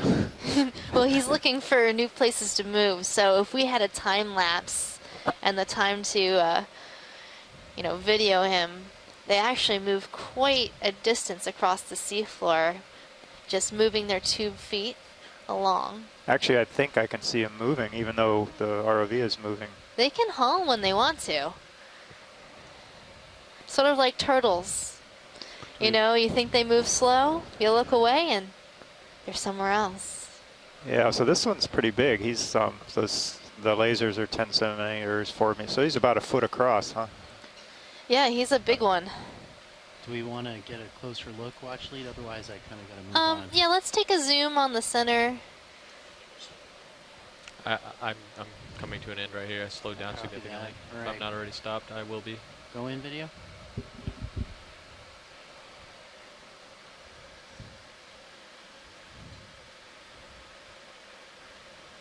They have a very interesting surface texture.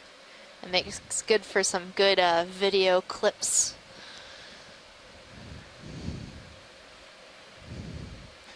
Looks like a good back scratcher. I mean, it looks pointy scrapey. I'm not sure. Okay, come out of it video. Yeah.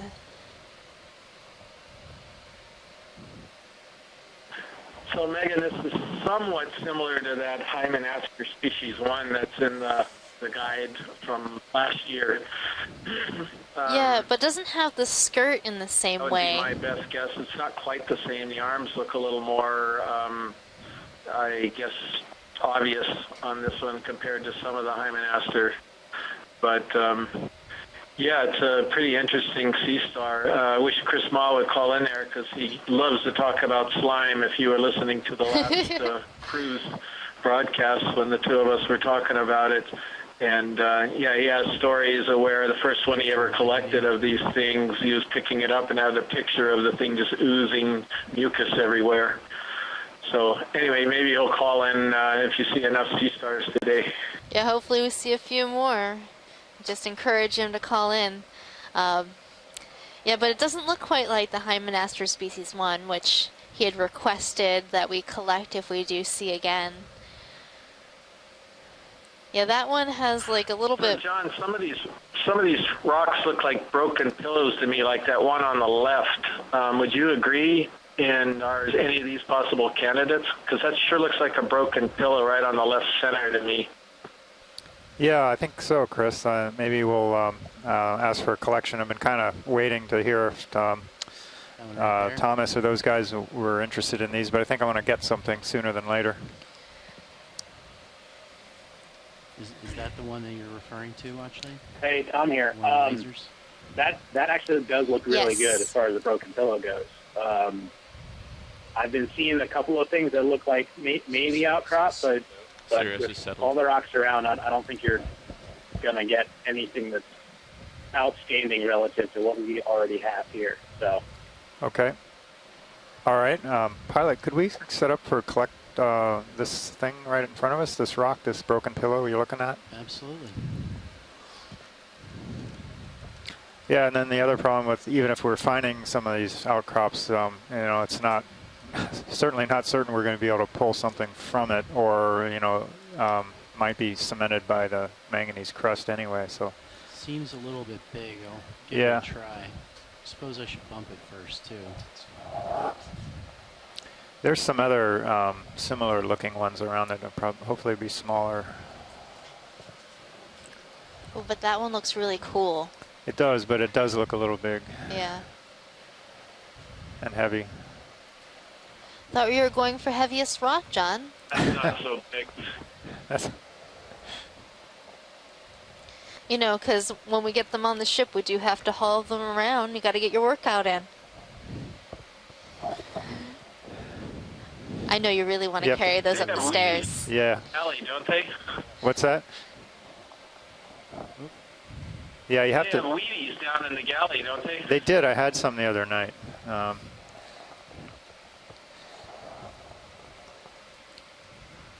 stand by here.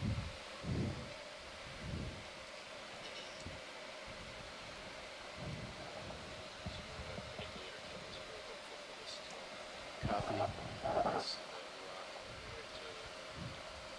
There we go. Thank you, survey.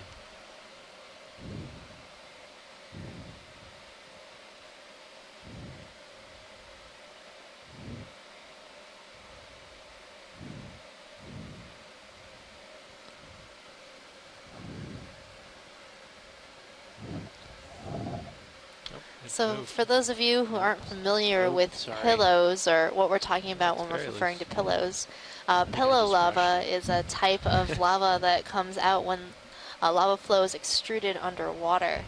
So you'll see, if you actually watch a lava flow live, that it will ooze out sort of like a tube of toothpaste and then slow down as the outside cools against the seawater. And then the pressure will build up so much that it'll break out again and then ooze forward, creating these pillow-like formations. Is that right, John? Yeah, and when they're when they're on the surface, that's the same process is called Pahoehoe Lava or ropey lava. So Pahoehoe means ropey in Hawaiian. So it looks like a series of thick ropes or lines that are laying down, and then they the lava extrudes by these toes. They call it the lobes or the toes. But underwater, it's kind of a similar process, although the water is so cold, especially at deeper, that it kind of quenches it, and you get a crust right away. And so it's a very unique shape that's pretty much indicative of only underwater eruptions. But that could also be under glaciers, like in Iceland. You can get these features. Are there any others that are catching your eye watch lead? I think that one was really brittle. And so you're drifting slightly back as well. Copy. Not offhand. Here, we'll take a look, see if there's another one. Okay.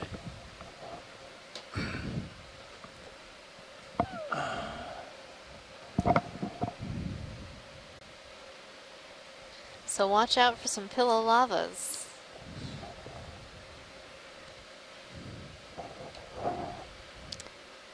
We've got some structures ahead. Sometimes it's hard to find a rock. You want to get a good one, but it also has to be loose and small enough. There's one right up top center screen.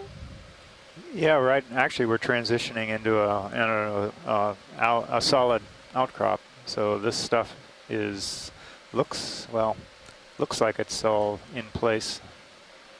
And then we can see the faces of some of these are fractured pillows, they call. So they're basically chopped off, and that would occur from just failure of the piece, or maybe from earthquakes, volcanic tremors or whatever, causing it to shake off, landslides, things like that.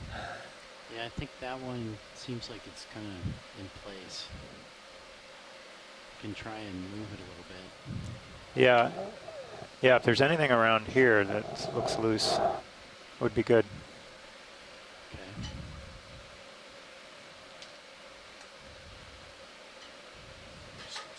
Survey, you think, what's your feeling about that one?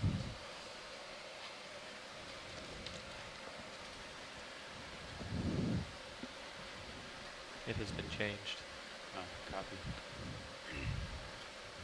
It does look a little cemented though, but you might find some more slope a little bit.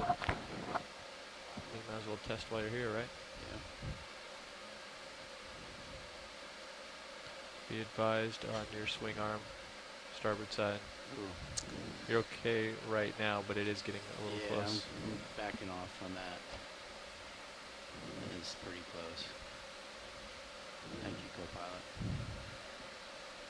All right, let's see if we can find one that's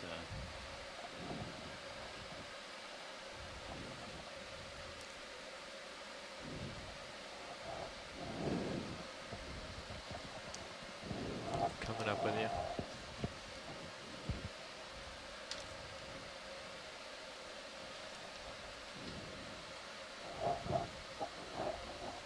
any of those things. These are some nice formations, John. Yeah, I was just kind of like admiring the view here. Unfortunately, we're not seeing any of your stuff. Oh, I see one right in the upper left-hand corner. There's a coral. They're in there. You just have to have a good eye. Yeah. That's the problem with some of this collection of the rocks. You're waiting for something that's in place and close, and then you get to the outcrop, and then you can't really get anything out of it. So this formation that the coral is on, is that a pillow lava, an intact one? It looks like pillowed lava that's coated with this manganese crust, and it's pretty thick, it looks like. So it's kind of it's kind of like a chocolate coating, so it kind of distorts the features and smooths them out. I think we're looking at another one of the primnoid corals that we collected from earlier. So earlier in the dive, we made a collection of this unstocked primnoid. We don't really have a better identification than that. We think it might be a new genus. Hopefully Steve Cairns or other experts in the field will be able to get our collection sample and help us identify this new or possibly unknown species. As far as you can go in video? Nope, we got more. Oh, that'd be great.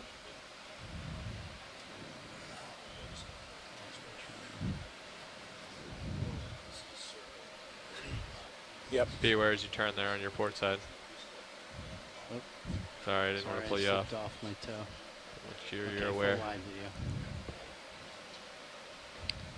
Is that full wide?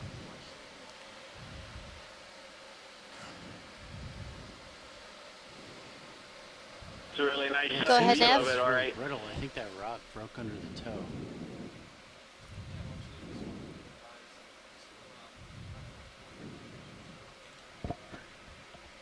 so we want to get moving.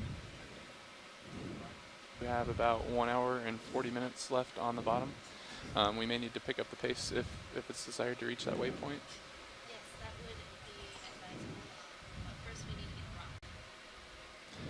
Copy that. Okay.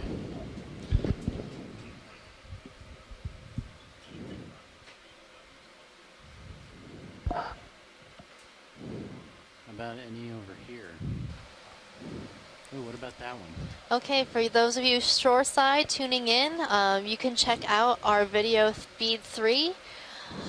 Our mapping lead, Mike, has set up his flater mouse and showing the dive track that we're on and our updated position. So thanks, Megan. For those watching on shore, we acquired bottom in the valley in between these two small finer scale features here on top of a larger ridge feature.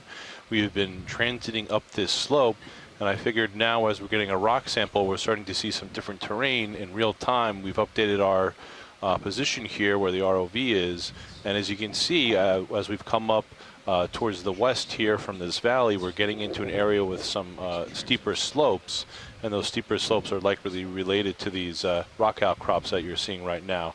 So just wanted to give folks on shore real-time kind of visualization of where the ROV is right now. Pilots, this is Nav. I spoke with Watch Lead and let them know that we'll probably want to pick up the pace shortly, but they do want to go ahead and get a rock sample at some point. Copy that. So we'll do both at the same time. We'll just move while we keep our eyes open for a rock. Sounds good.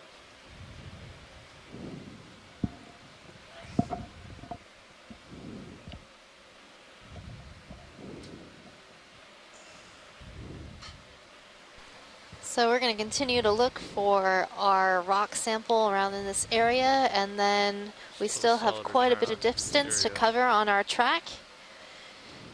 We're going to try to grab something real quick and then head up on our track.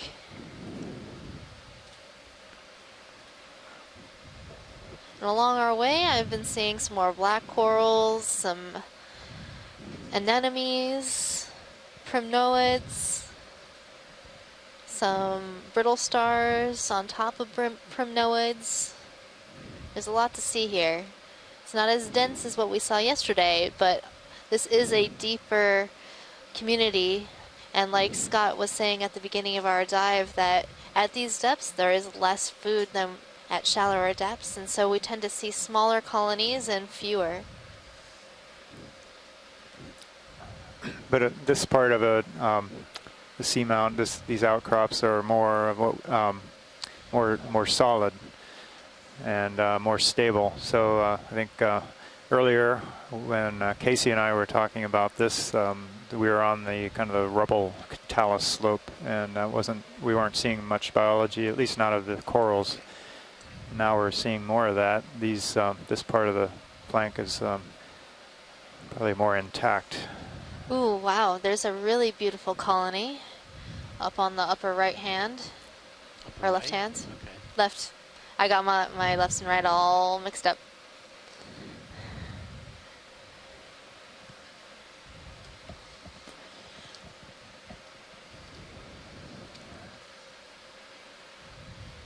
If we can get a quick snap zoom here to see if it's different.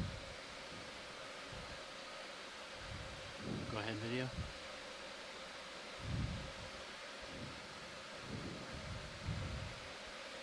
So this looks like a primnoid coral, perhaps in the genus Narella. We're going to have to get a little closer.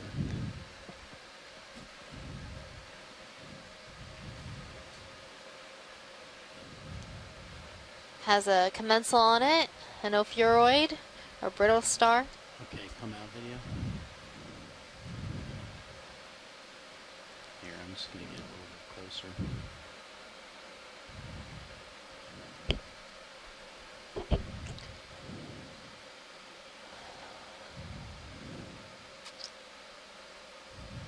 Alright, well, I'm not really seeing any loose rocks over here.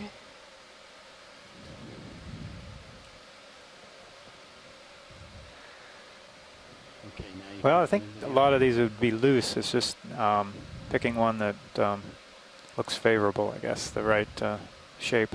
Well, they look like they're crusted in place to me. They don't? Well,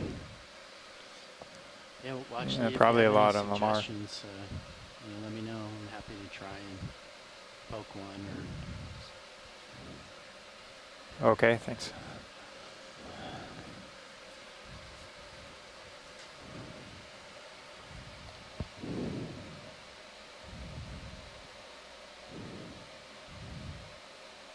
okay, come out video.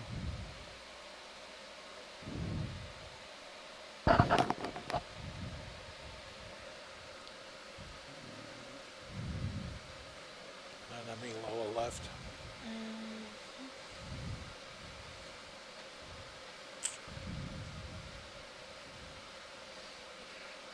Well, for those of you just joining us on shore, this is your biology lead, Megan Putz, and I'm joined here by my colleague, John Smith, your geology lead. We're both from the University of Hawaii, and we're here on the Okeanos Explorer and the Musician Seamounts, exploring a ridge-like seamount that we have given the moniker Beach Seamount. We've came up with that name. Amy Beach was a female composer in the early 20th century. Since all of our previous seamounts in the seamount chain have been named after male composers, we thought we'd add a female into the mix.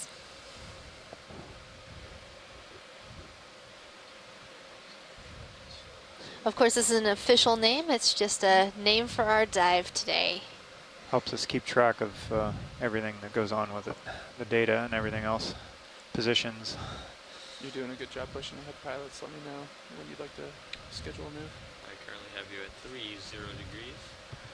I'm seeing some more broken pillows coming up, but these look really big. Get a move in, that'd be okay. Works for me. I'm still facing 270. Oh yeah, I'm way out in front of you. There does appear to be something. So right now we're trying to push up slope to the summit of this seamount. I'm seeing an Iridogorgia right down on one of those main features at the bottom middle of the screen. Iridogorgia is a type of chrysogorgid coral that spirals. No more than 20, I would say. 15 or 20. We can go half if you want, or keep it at 20 meters. I'm showing it at about 35, 33 meters away, so either 15 or 20. Okay, I'll get that underway. Oh, so we're trying to get to that feature? We're just trying to make upslope, but we just want to be aware there is one and we want to check it out before we copy. Just to confirm, we'll move at the same speed, same bearing, 270 bearing, 0.2 knots. That works for me. So our goal right now is to locate a rock sample. Our rock samples will help us identify the origin of this seamount and how old it is. So how will we do that, John? How will we identify? What sort of tests can we do? So there's a number of things they can, one of the typical things is they, Hi, we'd like to you cut these rocks up, grind them up and do various geochemical tests to determine what minerals and what percentages make up the rock, and knowing that you can compare it to what you already know about, say, the Hawaiian chain or the mid-ocean ridge system or the underlying seafloor. And then also very important, as Megan mentioned, the dating. So you can use isotopic methods of a variety of types depending on the date you suspect the feature of the rocks to be, and you can get an absolute date for those. And that helps place it in the timeline of events, geologic events.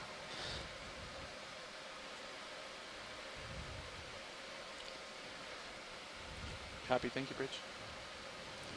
Ship move is underway, pilots. Copy, thank you, man.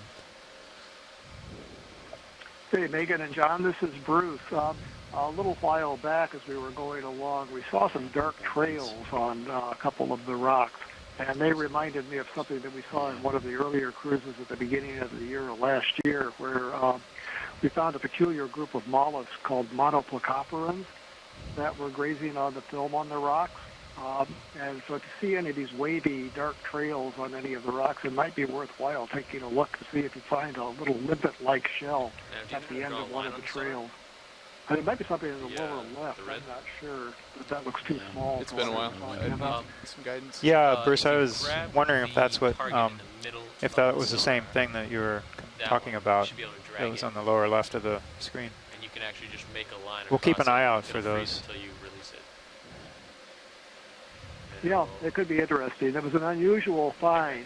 They're not seen, they haven't been seen in situ very often. And they weren't discovered alive until about 1952 by the Galathea exploration. They'd been known from the fossil record previously, so it was one of those groups in the deep sea that people call a living fossil. Which control box is still looking good right now. I still have full control. Yeah, that's what I was talking about. So, yep, and it should yeah, Bruce, I remember that dive. Yeah, so we kept seeing them all over the place and zooming in onto the trails, and there was nothing there, there was nothing there, and then there was. When you're on like a steep face, make sure you're not drifting. Mysteries of the deep. Pilot, do you think this little chute might have anything loose? Which one do you talk? Watch lead, what do you mean? As far as loose rocks in this area? Right ahead. Yeah, I mean, like, with respect to the laser, where are you looking? Probably the right corner? Either the right or the upper part above that bulbous outcrop. Okay. So a bit farther upslope of where where the laser is right now? Right around in that area is. Okay.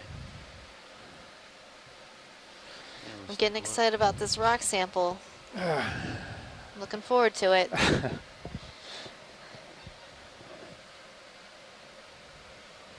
So my goal here is to get the geologist excited about biology. And John, your job is to get me excited about geology. All right. It's on.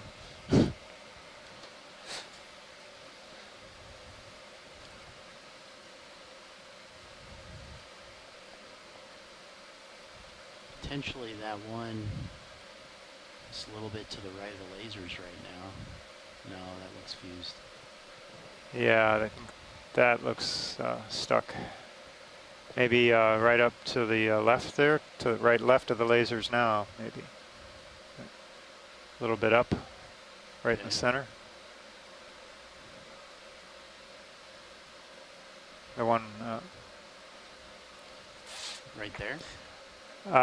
Either that one or two down. Well, okay. Now one of those two or three, maybe. Oh, okay, yeah. Oh, that one right there. Possibly. Taylor's looking good. There's a nice big broken pillow, but we won't be able to collect that. Right up by that black coral. Oh, yeah, no. I was like, oh, it's so beautiful. Too big. Too big, too stuck. Let me just take a look to the left and right real quick.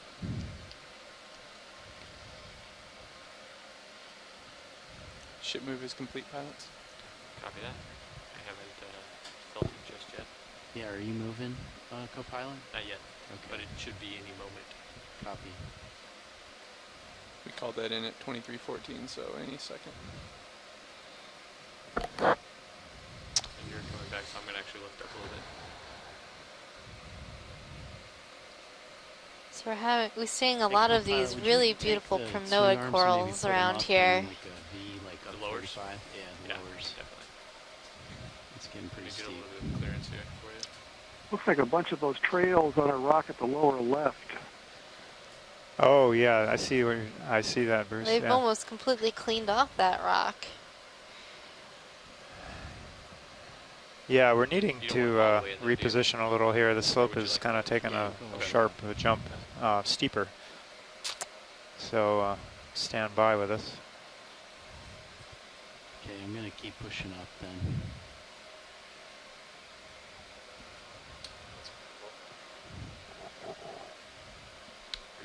lowers are stowed. Your uppers are still out, however.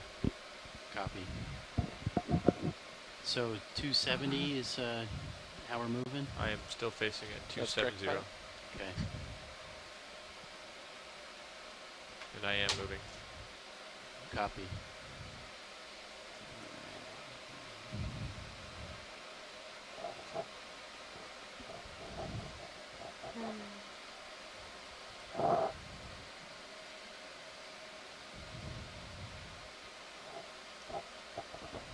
That feature could have been an edge.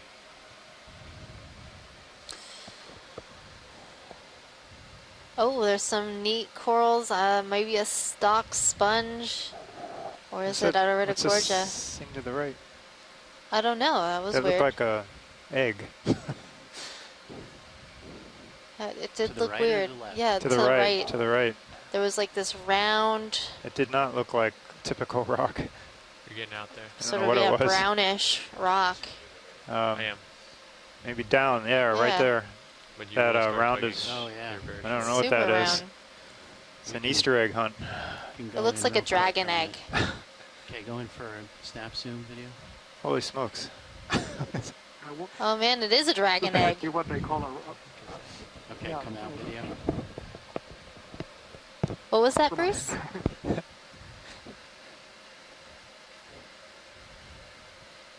It's a Okay, I'm giant squid egg. So, could this be an urchin? I'm not sure. An Regular urchin? An I urchin? was looking down when you zoomed in on it, and then they zoomed out. Yeah, well, it looked like a rock. I'm fairly certain that it was some sort of geology. Not sure if it was originating in that location. Probably not. It was very rounded. Right.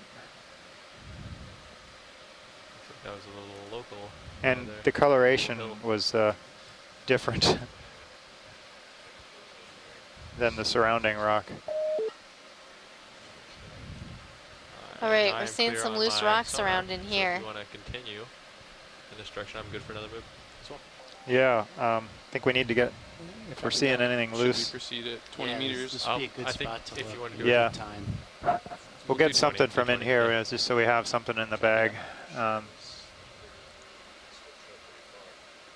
let's see, how far are you right now? We should still be. Well, yeah, you moving. should be clear for. 30, So it's interesting, we but have we'll still another have contact another from 2 the minutes of wall move, though, right? outcrop to The back ship to is- kind of a is rubbly stationary, talus but your sedimented vehicles are still slope moving again. Until probably 22. Well, yeah, he's right. You're 24. stretched out pretty far, so 30 meters is clear. What about this one that's almost centered up right under the lasers? Watch lead. One of these two. Yeah. All right. All right, let's take a look at those. All right, here we go. Co-pilot nav, should I go ahead and put in that move or? No. No. You don't. Getting never some mind. rocks. Oh, yeah, you can move closer. Okay. Yeah. You're tugging me too. You got to come back. All right. Yeah, get that move in. Sorry. Okay. Might want to Bridge ROV nav. center up too. Okay.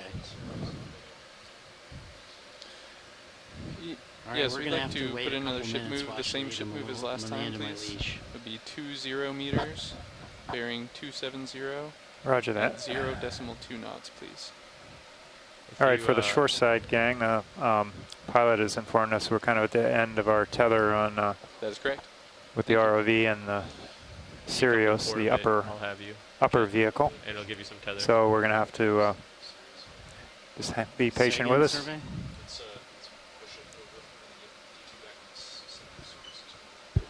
So we're not going to try and collect this rock?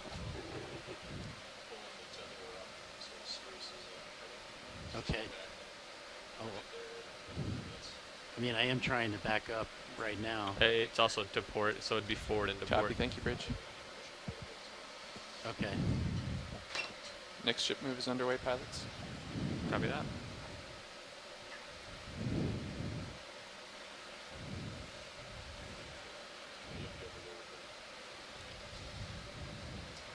Okay, I'll just kind of wait here until we move a little bit. Well, if we're just going to hang out in this area, there were some really interesting corals behind us. Okay. And this is actually giving us a nice view of the contact or the transition between two different types of geology, and it's actually nice little boundary of sediment in between. So we're going from this kind of intact lava flow, mostly intact on the right, and we're kind of losing the look from the cobbly or talus cobble gentle slope to the left. We're doing better. We put in a few ship moves now as of late, so I'll get an updated estimate once we start moving again. So when you say talus, what do you mean, John? So the talus is broken rock, basically talus, or it's also called scree, as I mentioned earlier, and it's can originate from solid wall, massive lavas, or this type of pillows. And when you see it broken from pillows, it's often looks like wedges, kind of like watermelon wedges when you cut one open, and we call that prismatic talus, when you can see those wedges or those kind of a blocky look, and they kind of might look like triangular when they come out. They get a little muted with the manganese crust, though, so it gets a little hard to discern them in a feature like this. Oh, look at that view. You can see like the whole hillside. Right, yeah, that's pretty neat. The water's definitely clear, and they've got a lot of good light on the D2 and Sirius, so you don't always get a view like this from these vehicles, so it's pretty nice geologically speaking. Not so much biology, for biology, but What? What? What? We're like, oh, it's not so great for the biology. I'm tilting Well, down. you can't see it, that's what I meant. 7.5 now. I saw some stuff. Started to move at all, co-pilot? But it is nice to have a really high view. We have a great high definition camera on our ROV that allows us to do those amazing zooms, looking at the singular polyps on every coral, and then we can also get these great panoramic views, looking at the full extent of the geology. Now, if you switch to the second view on your web browser at home, that would be camera 2. You can see what the Sirius ROV is seeing from above, looking down at the D2. And in many cases, you can see a lot of the different morphology of the area that we're looking at from that view. Moving, co-pilot, so we can, There's some beautiful corals up on this slope. They can be primnoids, isidids, chrysogorgids. Go ahead, Bridge. Yeah, so we're seeing quite a few here on this kind of the break point of this Ship move is ridge or slope. I'd expect you start feeling right on the top. in another minute or so. And then down to the side on the right. I haven't changed camera. You're drifting back. Copy. Yeah, I'm just going to look at these corals until we start moving. Okay.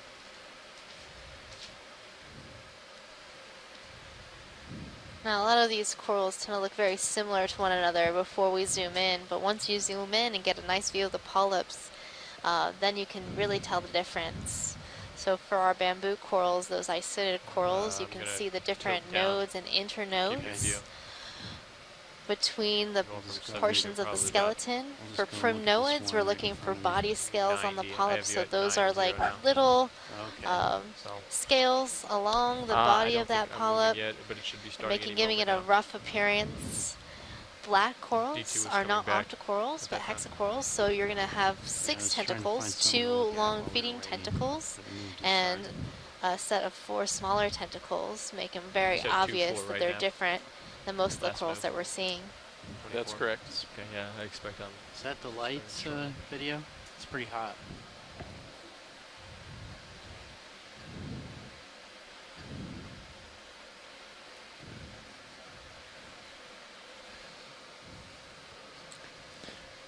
Okay, video, come in partial.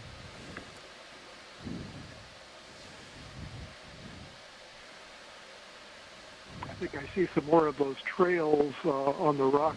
Well, maybe not. I was going to say on the rock behind the coral, but I guess not. That was an artifact. I think it's, yeah, it looks like a crack. Yeah. Copy that. Oh yeah, there is some trails on the back. It was being blocked by this primnoid.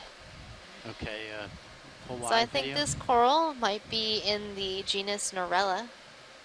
Okay, watch leads, we're starting to move again, so I'm going to go and try and set up to grab that rock for you. Awesome, thank you, pilot. So Roger, pilot, thanks. we're about ready to move on and find our rock sample. Woohoo! Woohoo! Back to the rocks. Done with the corals.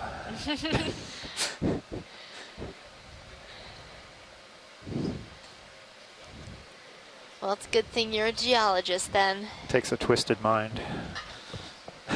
But somebody's got to do it. Yep.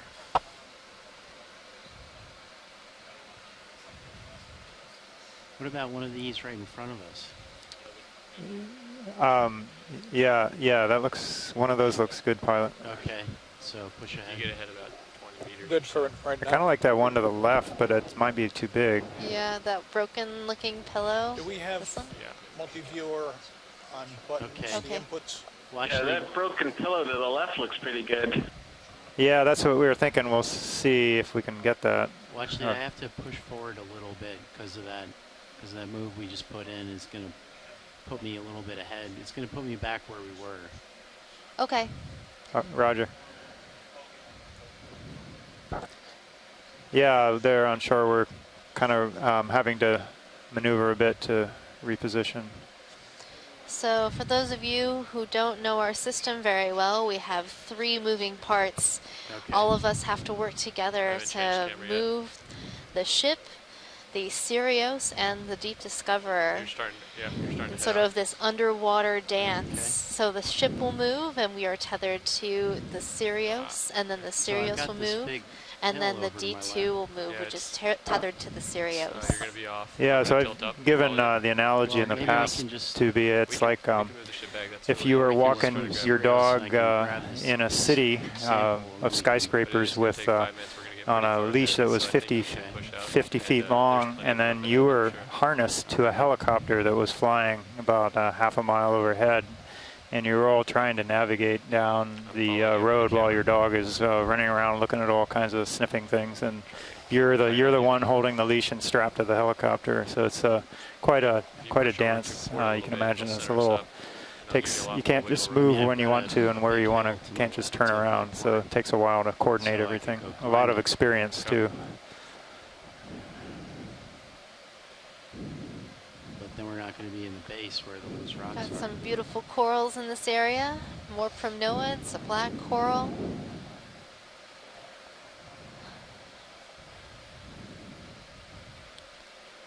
Not seeing as many loose rocks. These all look like they've been crusted over with manganese. Yeah. So, okay, so Nav, are we still moving with the ship? Still moving? The ship is on station, but I suspect your movement will come to an end shortly if it hasn't. Okay, I am and it's still going to be moving. along 270?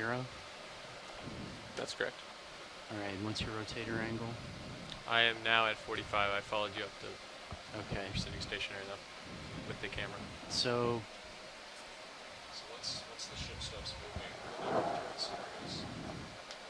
So John, can you Okay. tell us a little bit about manganese All right, I'm crust? gonna Like, cheat how and does it kinda form? stay What's it doing here? over to the right of So Sirius's it, view until we can do that. It basically it I think you're precipitates good. out of the Your, seawater, so it basically Your ROVs should stop moving shortly. undissolves, comes out and encrusts the rocks or that are at these depths in these locations, and it's composed of a lot of different minerals, rare earth elements.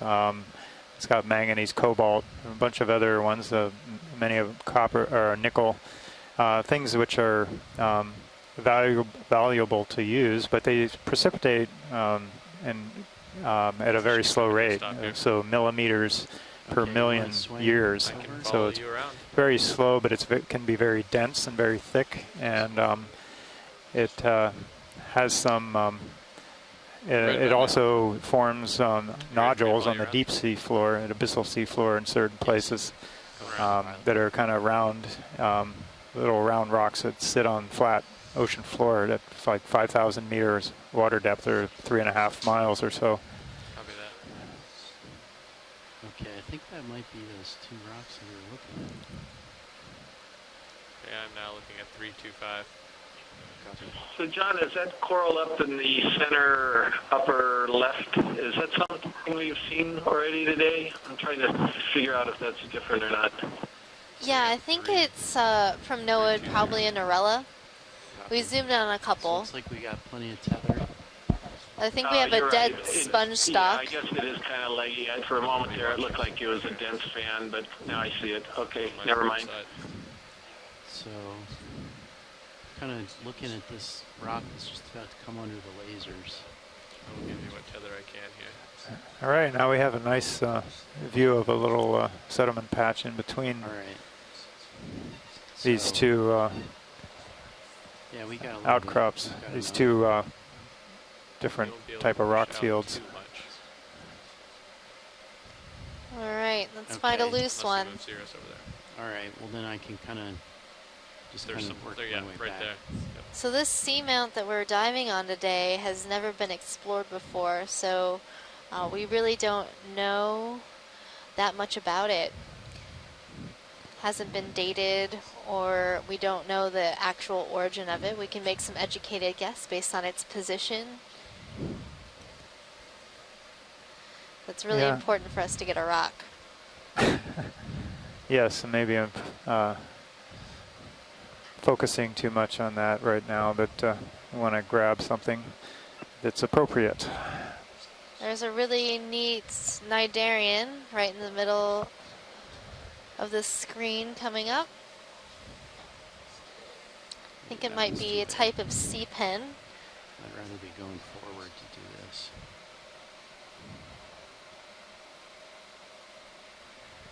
Well, if you'd like, we can move me 10 meters if you want to hop. Look.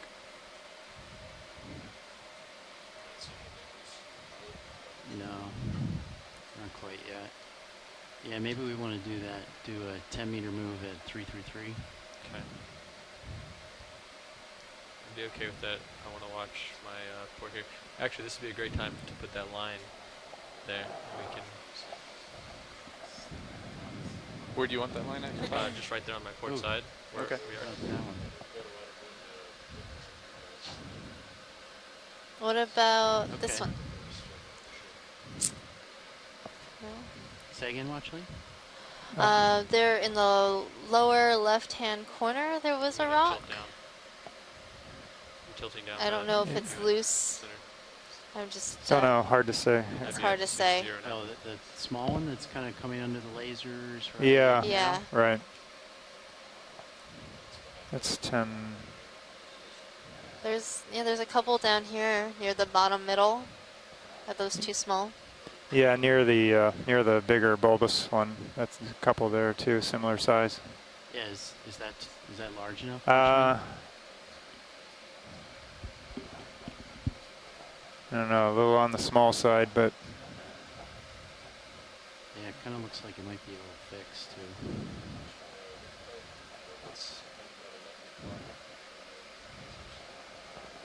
11 o'clock from the lasers. Ah, okay. Yeah, they're just past the coral. Yeah, that looks really big, doesn't it? That big. Looks pretty good. Go ahead, Nav. Yeah. Just an update. We are looking less likely that we'll hit the waypoint unless we pick up our pace here shortly. Yeah, I figured as much. Well, let's just do the best we can after we collect a rock. Copy that. Sounds good. Thanks. Yep. So your hydraulics are up. Is that too big? I think it is. That looks a little big, but Will it fit in the box? I don't know, 10 centimeters, 20. Yeah, 10 centimeters, probably about this Let's poke it. wide. Yeah, if it moves. Okay. Okay. Yeah, it's like about that. About 25 centimeters. I mean, well, I'll have to do some interesting photography of it, but you know, I'm good with that. We'll put it on the floor again. Yep, put it on the floor. Get a taller person on board to take a picture of it. We'll get Mike to take the picture. Yeah, there you go. Human copy stand. Yeah, our watch lead Mike is very tall. All right, I'm just going to sit down here. He has to wear a safety helmet indoors just so he doesn't hit his head on the I think overhead. there's something underneath me. I can't really. Okay.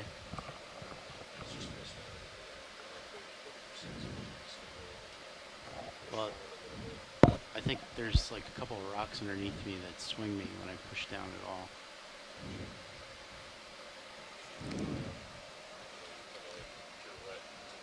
Yeah, that's what I was working on. Well, right at the bottom of the screen, we're seeing what I think is a sea pen.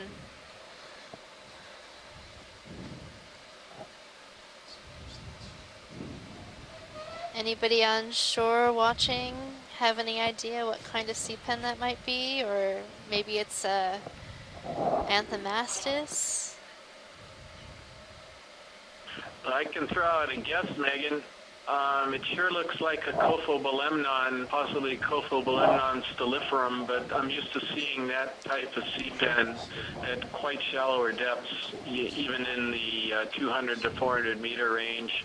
But they tend to be kind of small to the low to the ground. They have very few polyps, so these are real long and few polyps. There may be only 5 polyps on this thing. And then the tentacles have got filaments, I think, off of it. And those are all kind of characteristic of Cophobelemnon stelliferum, but I can't imagine the same species being at 3,000 meters and also being at 300 meters. So it's no doubt something else, but it could be in that genus. Okay, thank you, Chris. So that was Chris Kelly at the University of Hawaii, letting us know a little bit about some sea pens. So, Chris, while we're waiting for this, what would restrict it from being at those two extreme depths? Is it just that it couldn't migrate that far, or is it because of the pressure, temperature, salinity, oxygen? Just doesn't happen, or? Would you like it on the arm or on the rock first? On the arm and the rock. I think it's the environmental. So, 200 to 400 meters down, you're looking at somewhere around 15 degrees centigrade, I would guess, just ballpark. And down here, what is it, 2 degrees, 1.5 degrees centigrade? Yeah, 1.5. Sure, there's actually light. Between 200 to 400 meters, there's no light here. And, all of these factors come into play, but at least in my experience, you rarely have animals that are up in the hundreds of meters being able to survive down in the thousands of meters. All right, thanks. Makes sense.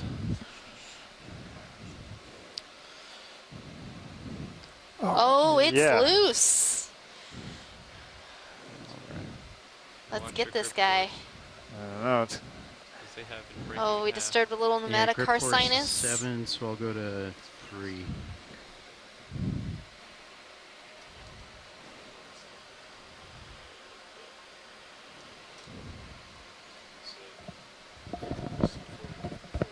Yep.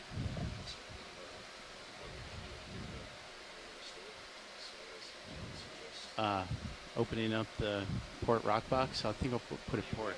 Leave it in the starboard.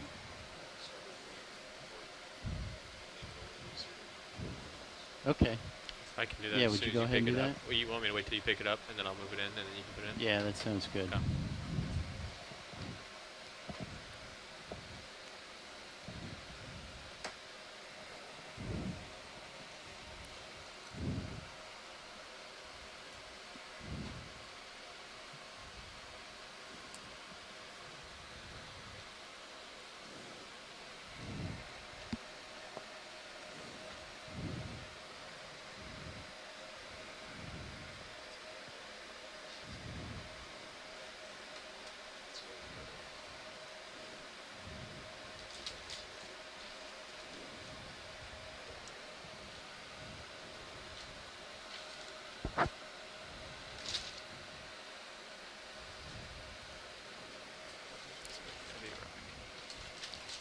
Look at that beauty. That is one rock.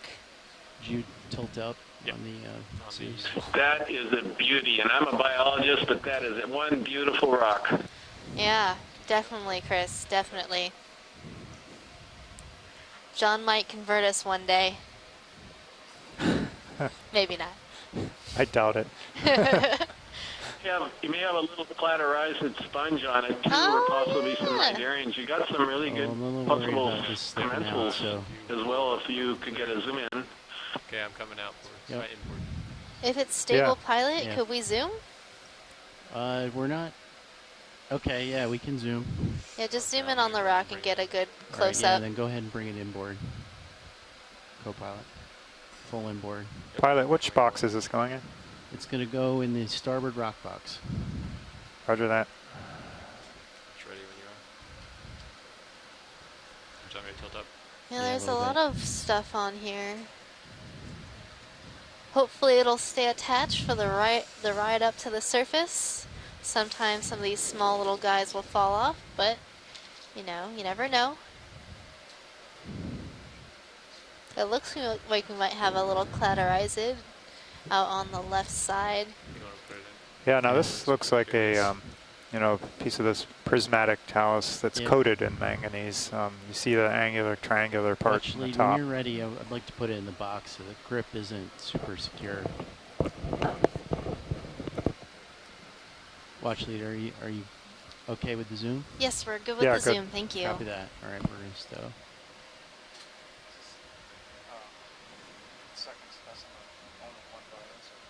Only one bio so far. So this is our second specimen that we've collected. Ooh, there's a primnoid on the other side too. Bonus. Bonus.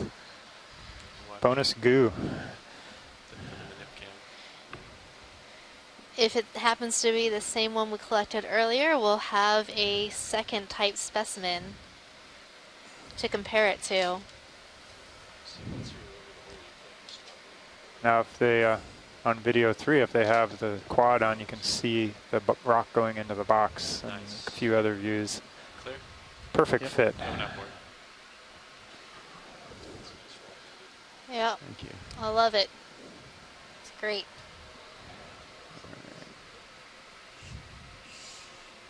I'll put the jaw over it. Good job.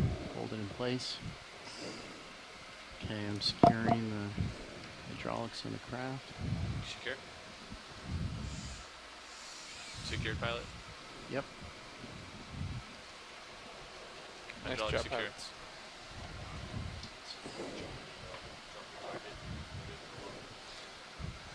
Awesome job, Yep. pilot. We got Thank you, actually. specimen 02, Geo, yep, and starboard forward. All right, Nav, Okay, let's I'm gonna try take to my make it cameras as far back. as we can. Okay. Are we going to do a little bit more exploring around this point, pilots, or shall we? I think we can. Let's do one snap zoom on this coral here right in front of us before we leave and then head out. Go ahead and video. Yeah, and the onshore scientists, if there was anything else you wanted this area, let us know. Otherwise, we will move upslope. We're running a little behind with all the maneuvering around and taking our time. So give us a shout. Otherwise, we'll move on up. Great, full wide Yeah, this looks like it might be a different kind of sea pen with a ophiuroid attached at the bottom. So we were heading in 270. There's a little squat lobster on the rock so behind we it. line back up at 27.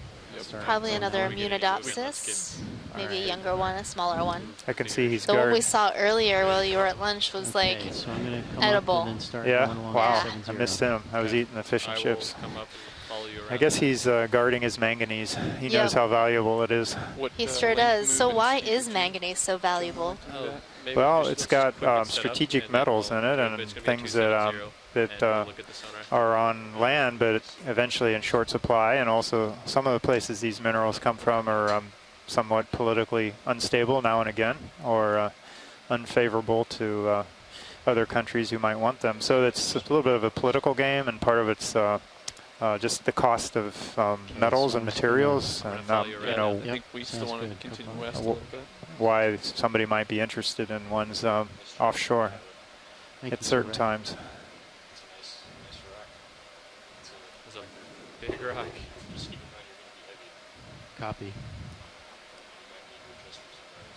Copy that.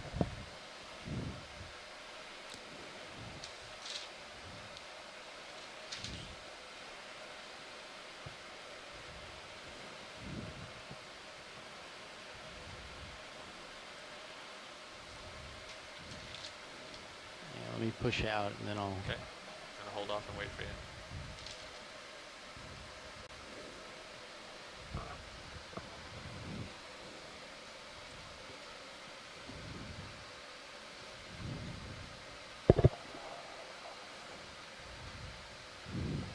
I'm only at 290, so I'll still have to keep coming around. Okay. And oh, we have Oh, a fish. yay, a fish. All right. I'm thinking grenadier or rat tail. You're on, Bruce. Commercial video. That's different from yesterday. Oh, yeah, it is different. For some reason, the name Squaligatus comes to my mind. Hopefully Bruce will chime in anytime. And until then, I'm going to look at my animal guide.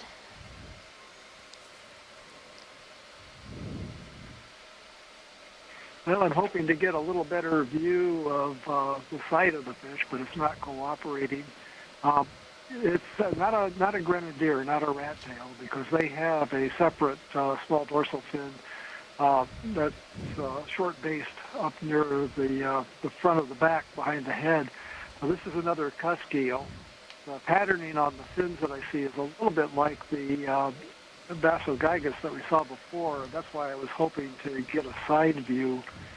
The head shape on this one looks a little different, though, and the gill cover morphology looks a little different. It also looks like it's got a very small eye. On the very rounded, smooth head suggests to me that this might be a different genus of cusk eel with a rather similar name to the one that we saw before. This genus could be Basozetus. Now the fish is turning. I don't know if it's possible to zoom a little bit, but I think it's probably Basozetus. And the other thing that makes me think that it's Basozetus instead of Basogigas is that, okay, that's definitely Basozetus. This one's swimming a little further up off the bottom, and that seems to be a characteristic of the Basozetus compared to some of the other cusk eels. I suspect that these forage more on small animals that drift in the current above the bottom. You can see those modified pelvic fins, the fins on the belly up toward the head on the bottom of the fish that are just thread-like fin rays without membranes in between. They're not fan-like. There are a number of species of Basozetus. There are 3 or 4 that have been recorded from this part of the Pacific, and there may be more that we don't know about, so we can't really come up with a guess about the species. So you see this one's got a smaller eye, a more rounded head than the one that we saw. The head's not as depressed, not flattened on top as the one that we saw previously. So a cusk eel in the genus Basozetus. Thanks, Bruce. Yeah, now that I see him clearer, I can definitely see how he's a Basozetus.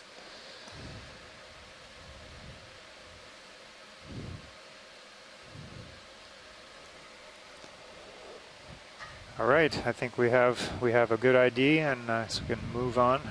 Thanks pilots, and thanks video. Ready to coordinate a ship move, pilots? Not just yet. I don't want to move just yet until he gets out a little bit. Copy that. You might see another fish. Oh yeah, well, it's 45 down. I think we're probably okay to put one in. We're not lined up for a move. To see how we have to go this way.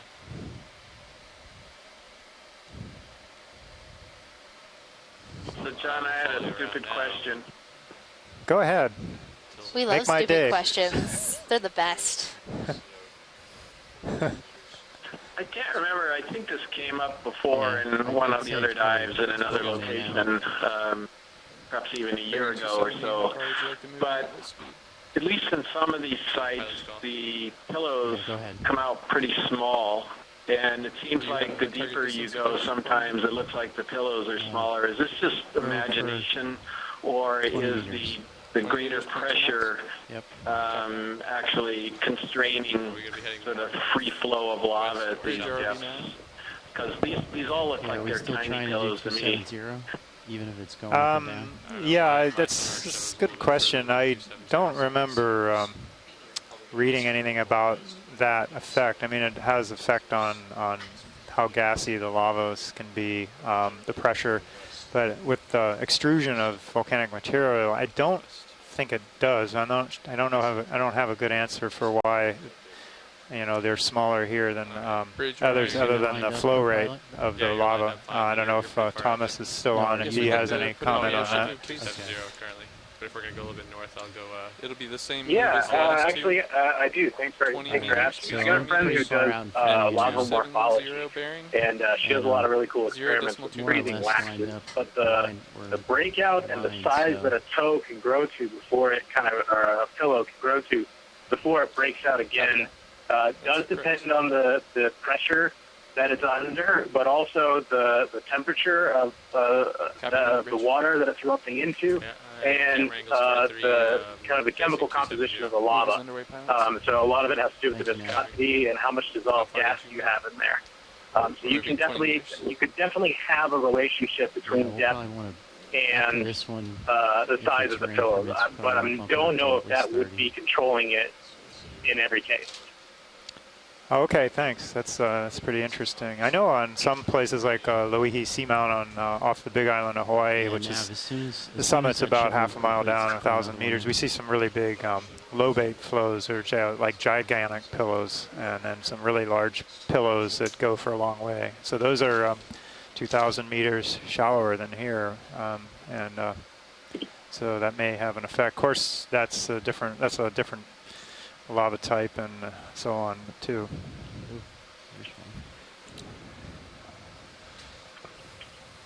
Pilot, I think I see a sponge in the upper left hand. We just panned away from it. Okay. Let me get it. Copy that. You see it now, actually? Not quite yet. Still farther to the left? I see it. It's right in the middle, but just pan up a little bit. Oh, okay. I see. It's kind of a little round, in the distance. Is that too far? We'll see. I'm a little bit ahead of Sirius right now, but we'll see how it works out. For a moment, I thought you were teasing me, Megan, but now I see it. I would never tease you about a sponge, Chris.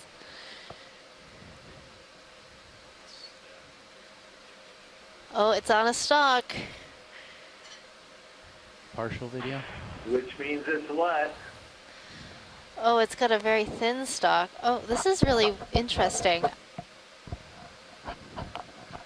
Has a really large osculum, or that opening at the top. And there's an urchin next to it. I think it's a type of a Spitadiadema, or Spitadiadematity. Those have really long spines. But so Megan, this is not the sponge I thought it was going to turn out to be. No, it's not the sponge I thought it was either. A different one. I thought it was going to be another hyalinomatid, Yeah, it's not a hyalinomatid. Yeah, in fact, it's possible. I got to go look at the guide too. It's possible this Amphidicella or is it Crateromorpha? I was thinking Crateromorpha. Right now. Again, these are stalk slab sponges. It's got an extremely narrow stalk. You can barely see it. It's supporting quite a large sort of ball of tissue right on the top. It's a very large opening. Yeah, I'm going to do a little homework here and see if I can narrow it down a little bit, other than quite possibly Crateromorpha. So are these Crateromorpha relatively well known, or would it be a possible collection? Collected 2 Crateromorpha over the past 3 years here.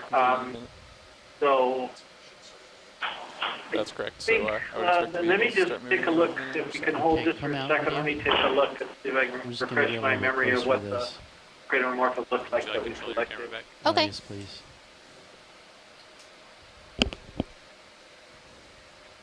Is this something that we're interested in watching? Do we Well, wanna- yeah, let's give Chris just a moment to look it up, and let's look at another coral in the area while we're waiting. Okay. A couple to the left here. Yeah, maybe the one behind the big spiral.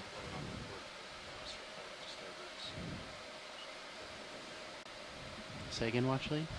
The one that's behind the spiral, the Iridogorgia. Oh, There's like copy. branched coral. The candelabra. A candelabra looking Yeah. one. Yeah, Megan, I forgot that we collected Crateromorpha last year, not 2015, so it's not in the current guide. Copy bridge, thank you. But let's go ahead and pass on this, I think, and maybe we'll see another one. And I don't have the current guide photos right in front of me at the moment. Okay. Yeah, I was looking at the guide, the new one, and there are two pictures of Crateromorpha. One that has a more flat-topped osculum that's narrower, and then one that is more cup-shaped. And this one looks sort of halfway between those two morphologies. So we're going to take a look at this candelabra-looking coral here, probably a primnoid.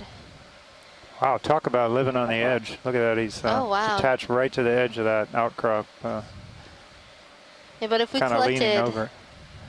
yeah, if we collected a Crateromorpha recently, maybe we pass. Maybe Yeah, collect. I know we've got. Okay, Watchley, we're going to do a pilot change here real quick. Last year, I'm pretty sure. Roger that. So yeah, I would should have to pass on this one. But thanks anyway for thinking of that. Okay, you know, I'm always thinking about you, Chris.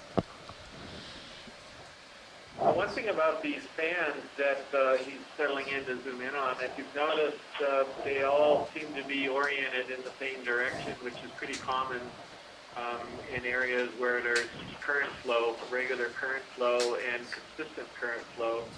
So we sort of think that some of these fan-shaped gorgonians could actually serve as sort of biological ADCPs, giving us an idea of the prevailing current direction down here, because they're going to grow in the most efficient direction to intercept things in the current. And I'm not really sure what direction that is, but when it gets closer and settles in on a heading, then maybe we could figure out, and it would give you an idea of what the prevailing current direction is at this depth. Co-pilot Nav, you've got some hard returns coming up. Copy that. So looking at the ADCP screen right now, it looks like the prevailing current is to the northeast. Co-pilot, navigator, pilot. Do you feel any current? I heard the scientist talking about it, Sean. Yeah, I heard it was supposed to be pretty strong right now. Oh wow, look at this. There are coral everywhere on this little outcrop. So oftentimes when we see outcrops like this, there is high density coral communities on them. That's because as the current runs across these outcrops or pinnacles, ridges, the current accelerates, and that brings more food to the animals. And you can see around, surrounding all the rubble, the talus, that there's not much there. So that kind of is a nice picture of what we've been talking about, the unstable parts and more intact slope or flank. And I also heard It's better for the corals longer term. Yeah, I'm not. Well, we're certain running we'll low make on it to the dive waypoint time. today. Is there any interest in grabbing rock really here quick, just to have a secondary sample? Yeah, I would like to get another one before we leave. Yes, science, if you see a rock that sticks out, just let me know. Maybe this one that's right to the left of the lasers? It's a little Is big. that too big? Looks a I little- just saw that shape. Yeah, the That shape is looks a good, but little- the size is a little big. Okay. Yeah, he might be a little large for us. I think pretty much anything in this area is going to be pretty good because it's all from the same source. But Copy that. There's another broken pillow again. So Yeah, that's the same size. I'm just getting too excited about these racks right I like now. the way she's thinking, though. I'm like, oh, I found one that's the shape and Well, Nolan said he'd carry it in Yeah, the chat room. Yeah, we'll have Nolan. He's the intern, right? We'll have it. Make him appreciate those data points all the better. Center. Yeah, that might be good. That one? Yeah, let's give it a poke. Copy that. Now, which rock boxes do we have open right now? Looks like big one in the starboard and there's nothing in the port. That's correct. Yeah, we have specimen number 2 in the starboard forward rock stocks. Okay, excellent.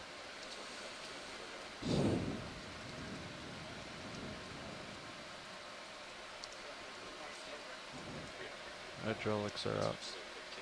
Nice.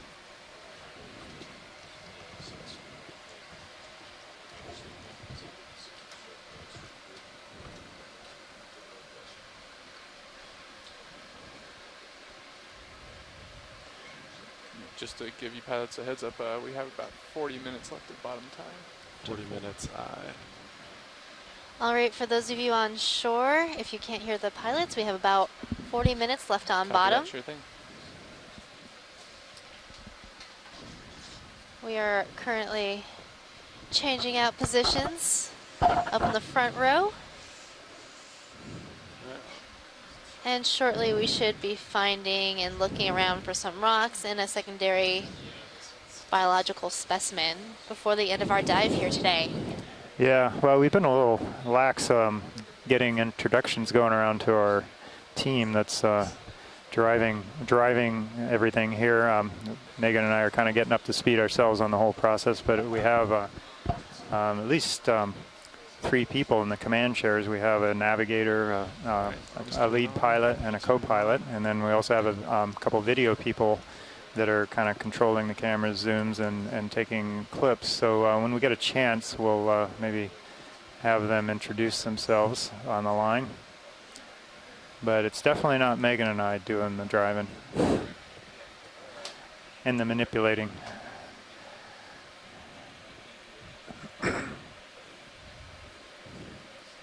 It's loose. How's that, washer?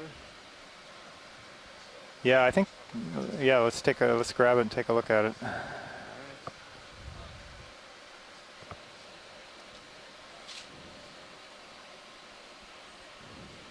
you want to open the box first, or? Oh, actually, yeah. Let's go port wing. Reminder, sorry, watch, I have to open the box first. So port forward rock box? Yeah.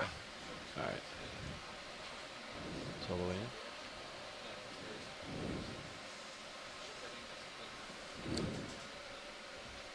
And for some reason I really like watching the lid open. It's like, that's some skill right there. I would think I would have a really difficult time trying to manipulate an arm on a vehicle in the middle of the ocean. Of course, I was terrible at that claw game, so. Oh, yeah, well, that's kind of rigged from what I've heard. Yeah, this is like the fancy schmancy claw game of ultimate. The ultimate claw game.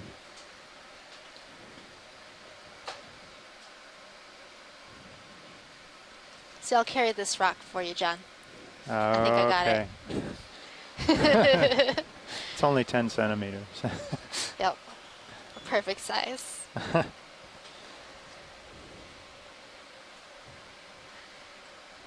And while we're sitting here enjoying the geology, there's also a nice coral up in the left-hand corner. I think it might be a bamboo coral. I'm making that identification based on the fleshiness of the polyps that we're seeing.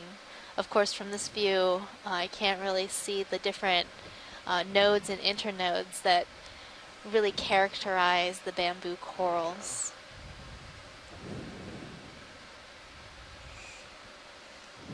Today we'll do a quick view. Come on in. So right now we're going to take a nice zoom of this rock sample.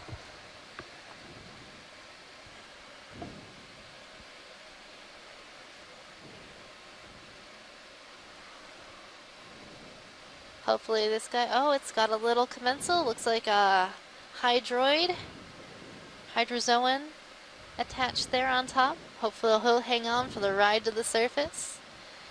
Yeah, it looks like a nice angular piece, kind of out of a, probably out of this pillowed outcrop, of course. Happy Can't. with that video? Happy? Yeah. Great. Stick it in the box.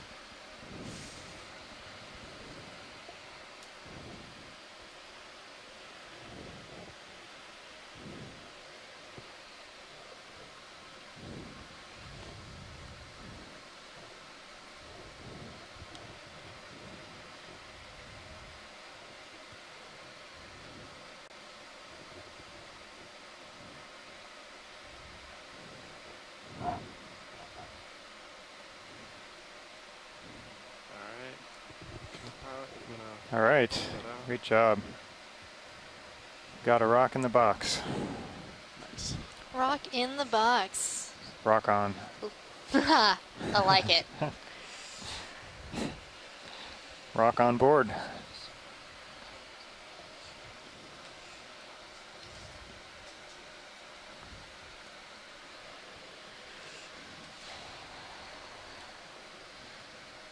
Thank you, Pilot, for that amazing collection. Not a problem. So next we're going to be looking for some black corals to zoom into and zooming into some fans. Black coral copy.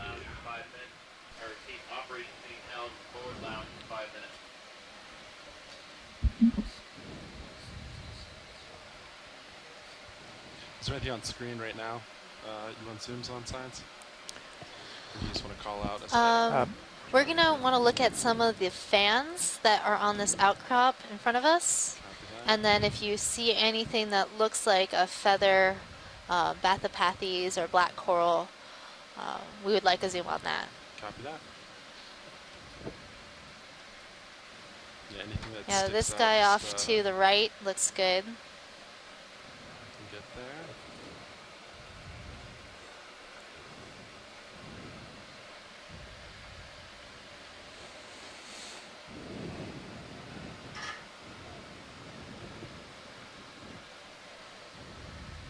Alright, Biddy, you want to come on in?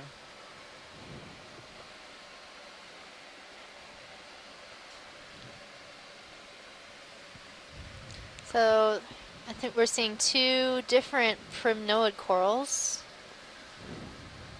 The one to the left looks to be like a Norella, and this one on the right, let's see, it has a lot smaller polyps that are facing downward. Might be a different species of Norella, or perhaps a Paracleptophora.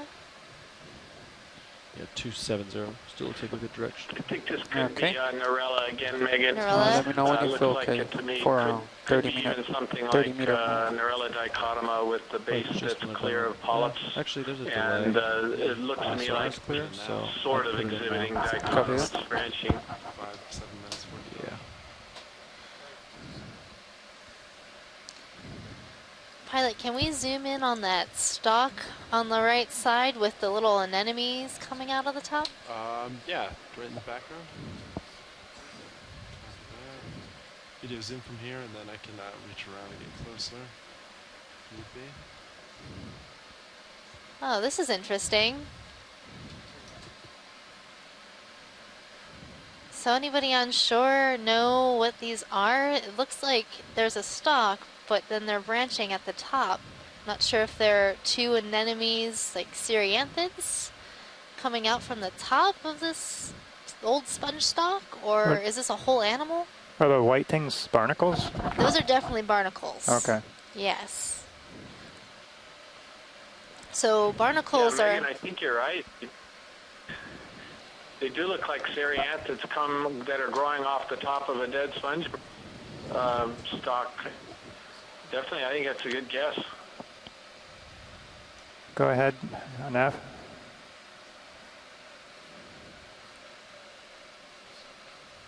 Is that all the zoom we have?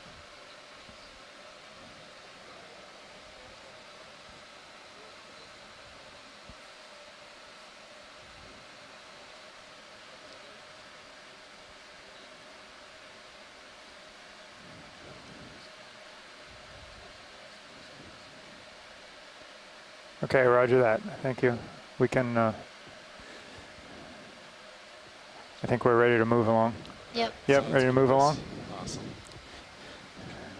Yeah, shoreside, we're still running a little behind on this one, so we're going to move along to try to get closer to the final waypoint, which is near the summit of this ridge-like volcanic construct. And along the way, we're going to look for some black corals, some bathypathes, heteropathes to zoom into. I've been seeing some yellowish or brownish colonies that looked interesting, so I'll keep my eye out for those and try to get some snap zooms. Anybody on the chat line or on our telecon line want to call in and just shout out for our last biological specimen before we reach the end of our dive, let us know and we will try to collect that.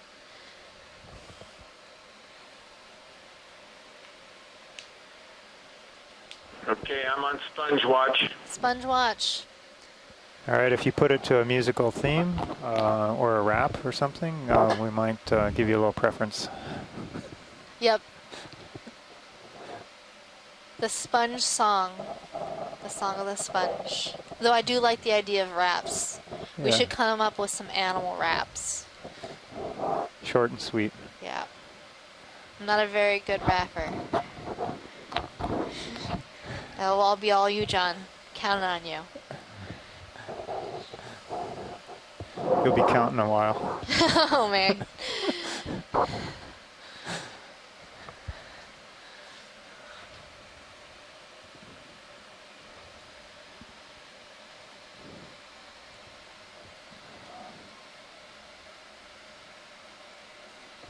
So Les is saying that the barnacles we saw on that sponge stock are for cuids.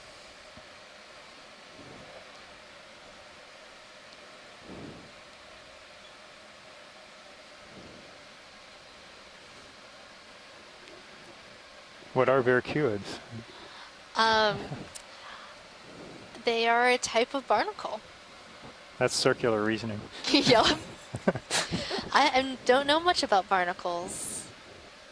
All right, so I have a question for you. When we see some of these corals like the primnoids and you see the holdfast or the part where it attaches to the base, to the rock, they look like a suction cup or something. But so what are they? What is it really? How does it work? Do you know? Like right here, we're coming up now, the shoreside will see soon. We see one, this really white So it's not a portion. suction cup. Just a moment. Pilot, can we zoom on that brown colony on the left middle? Left middle. Or right middle. Right middle. I'm Oh. getting my rights and lefts all mixed up today. I did that twice. Yeah. Thank you. Yeah, so the holdfast of most of these guys, they aren't a suction cup. They're actually cemented down onto the rock, and that gives them a really good grip to this rock. And corals like gold coral, which is an epizoic species, meaning it lives on top of other coral and takes over that previous coral colony skeleton, it will continue to create additional proteinaceous skeleton material outwards from its base that allows it to skewer it more firmly. Wow. As opposed to this one, it looks like you don't even see a base. Yeah, he is a very thin base, but the black corals are very flexible but very strong.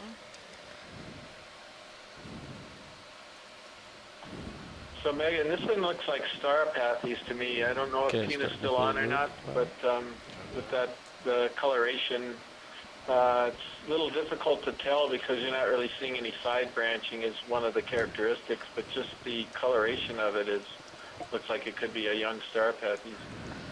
Yeah, it reminded me of Starapathes too. A lot of times these Starapathes have that brownish color.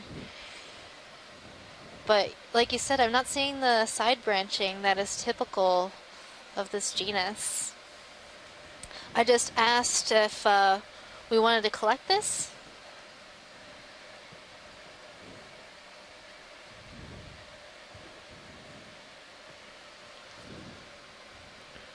Some great imagery of this guy though.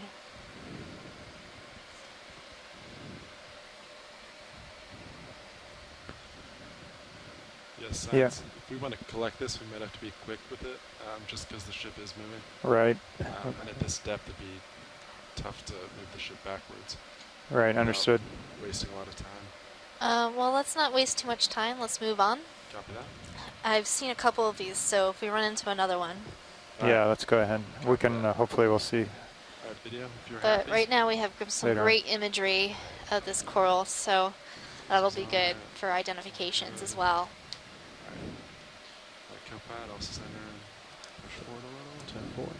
Co-pilot, the ship just stopped moving, so you should have about maybe like 5 minutes left. Copy. 5 minutes left to move.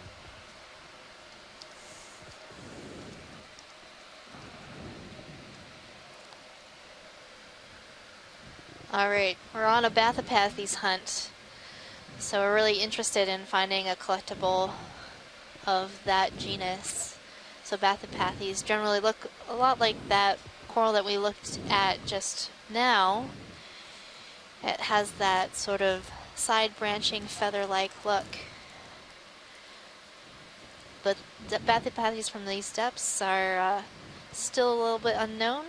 We'd like to study them a little bit more. I know a fun fact about Bathypathes. Yeah? What's your fun fact? It lives on bathymetry.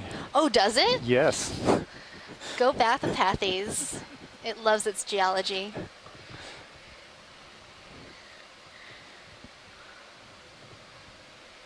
So we're seeing some more primnoids and Iridogorgia magnispiralis with an Ophi on top.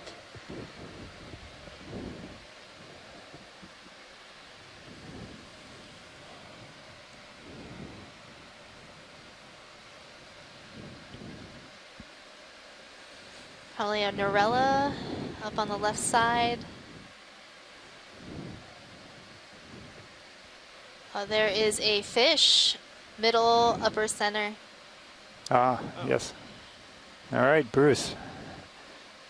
Alright, video zoom from here as I approach. Looks like he's swimming sideways. Oh, I think it might be... Looks more eel-like yeah, than the other looks ones like we've an seen. eel. Synaptobranchid eel. Probably the genus this one's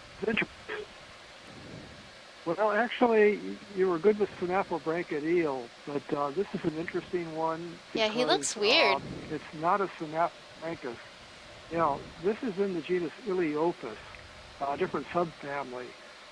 You can see it's got a much rounder snout than the Synaptobranchus. Also, the lower jaw is kind of underslung, and it's got distinct pores of the lateral line, the sensory pores on the side, which are all characters that kind of help separate it for identification purposes from the genus Synaptobranchus. These are called arrow-toothed eels. That's pretty hard to turn. And it was quite a surprise to see these on Should the be almost done Okeanos with this one, Explorer I think. expeditions in the Pacific.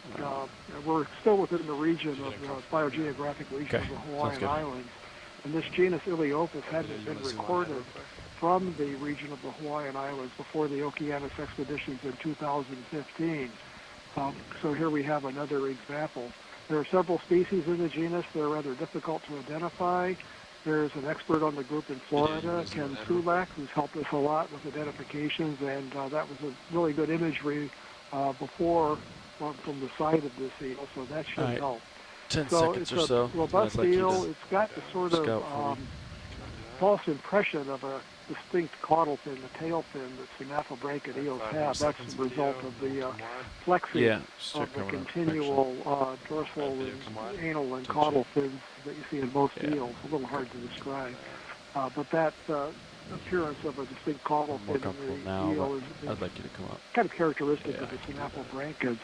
But the very rounded snout, the puffy snout, the lower jaw. Yeah, I was going to ask about that. What's up with that camera up there? The upper jaw. It's a low light camera. The Let's check this out. pale lateral line pores indicate that it's a arrow-toothed eel, genus Iliophis.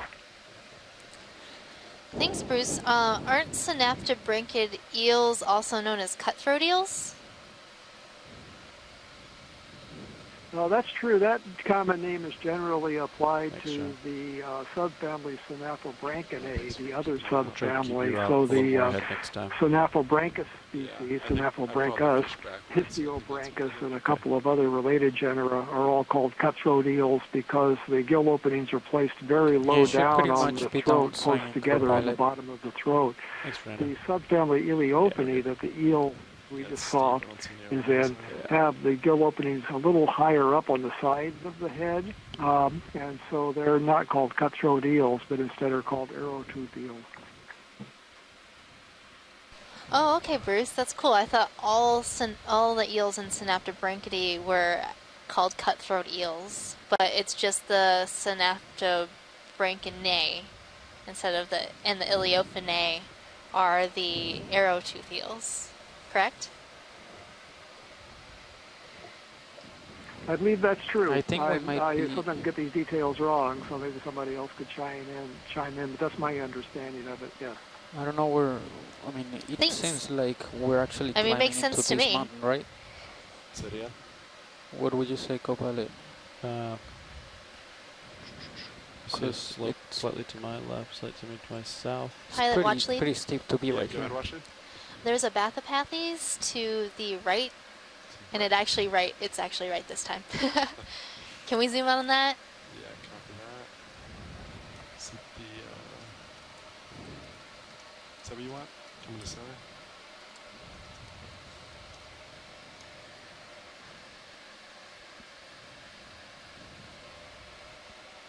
Alright, video, zoom in. I see some of those dark trails on the left side of the screen, too.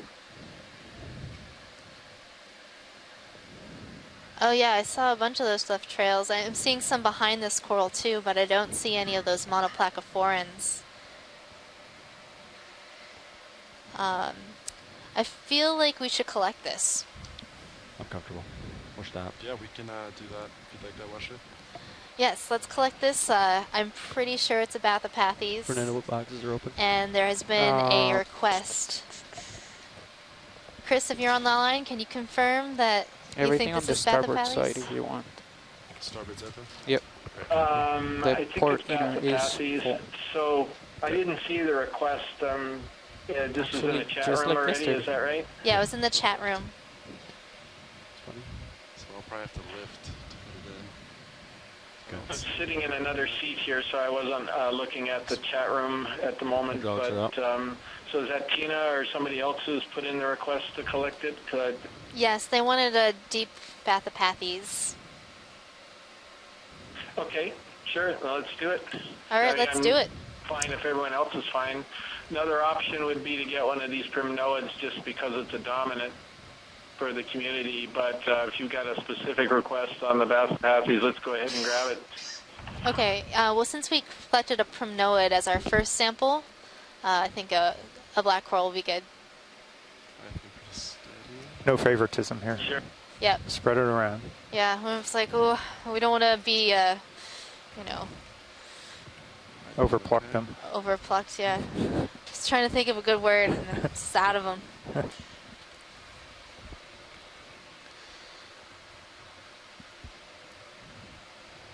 Familyist. Or, octocoralist. Getting all the octocorals and all the black corals. But we did get black coral yesterday.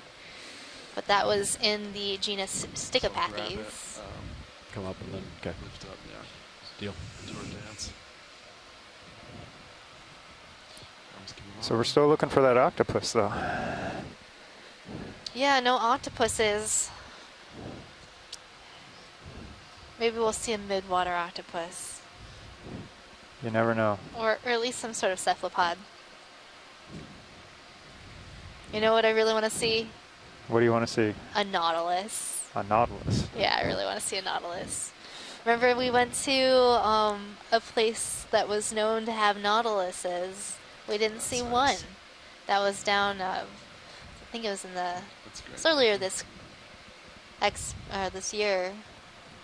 Oh, right. That was off Samoa, American Samoa. American Samoa. Right.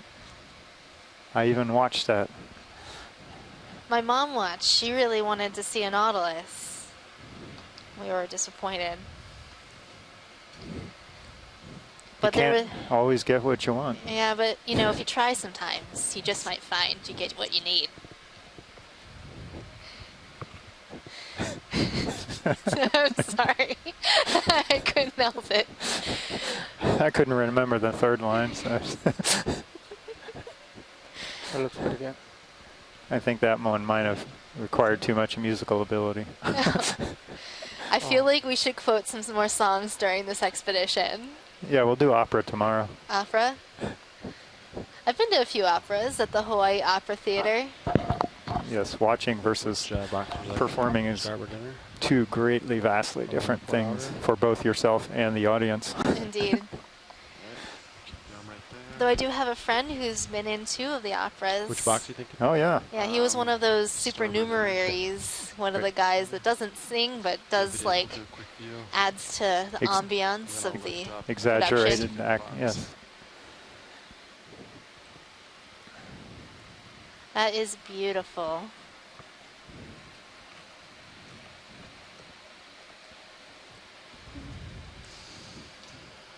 All right. Are you getting this one, or do you want me to get it? I'll grab this one. Okay. We'll log it. Just when it goes in its box. 18-meter delta. Back to sample collection. Yeah, watch these. I just have to lift off real quick to stick in the box. Okay. Can't really open it on the slope, so just be 1 second. Let me know when you want me to open. Specimen 03. Oh, actually, this is now, just to let you know, we have about 15 minutes left to go. All right, go ahead, open it.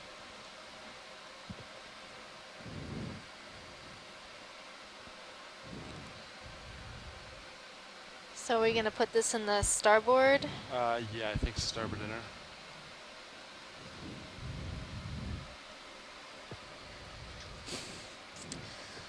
So for those of you tuning in, we have about 15 minutes left on bottom. So for the remainder of our time, we're just going to explore our general area before we leave bottom today.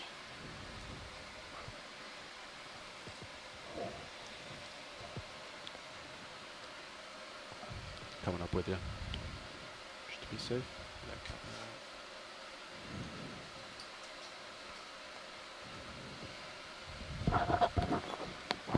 Oh, and I'm also really interested to see if this Bathypathes has that associate polychaete worm on the other side. So the worm always tends to be on the opposite side of the coral than that we're looking at right now. And it lives along that center stem. Yeah, I got you. Good, buddy. And we don't see it on every colony, but I've seen a number of them. A lot of people are interested in knowing more about the associate invertebrates with these coral and sponges.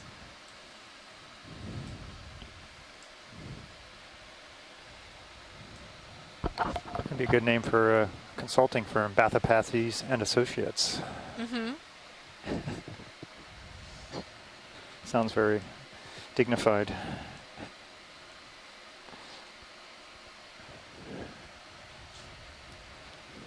Well, when I have a consulting firm, it's going to be my name. I'm going to steal it from you. Okay. Thought you might go with coral and commensals. Coral and commensals. That's good too.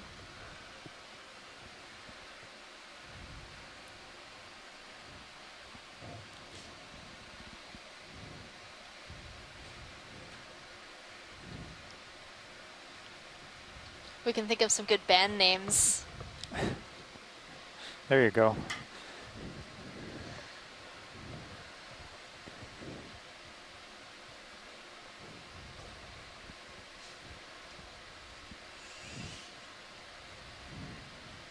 Talus and the Manganese Crusts. Oh. You drifted to port. There may be something interesting on your port side right now. Port, interesting as in... As in taking a look. Copy that. I turned my head. Did you get the thing? Are we secure? A little bit. Yeah. It's Awesome. in the box. Box is Oh, closed. All right, it is logged. Red in color. Yep. As Starboard collected. Cam has it in view. Arms off. Is it to port? Yep. Yeah, just turn left and you'll see it. I got all confused Take a because quick I look was at the looking fish, at then I'll Art's come back screen. Art is to the our cinemas. videographer right now, clipping video. And for some reason I was like, oh, we haven't put it in the box yet. Gotta watch my screen. Oh yeah. There's a lot going on here. There's so many screens in this room. There's so many things to watch. Oh, our favorite. We've got Okeanos coloratus. Video, you want to come on in? Please. And I just learned yesterday that these guys have their what's gill about fence far in the only back. about 11 minutes. 11 minutes. Good. Yep. Thanks. Oh, this guy, look at his different texture on his skin. Yeah. Is this a different species, Bruce? No, I think this is probably the same species. It's just a different angle, and we're getting a sort of different view of how it looks. So I think if you looked at it from the front with the way those little cirri are all folded back, it would look similar. They have a kind of a spiny appearance. Yeah, it would be nice to see it from the side, but may not cooperate. But Yeah. I'm sure that it's a Conocops coloratus. Interesting, the one that we saw yesterday and this one are just kind of sitting on the bottom. They are often seen in a very stereotypical posture of having one of their fins on the side propped up against a rock and the other one on sediment. They seem to prefer a habitat that's between the sediment and the rocks, but this one is right here in the middle of the rocks.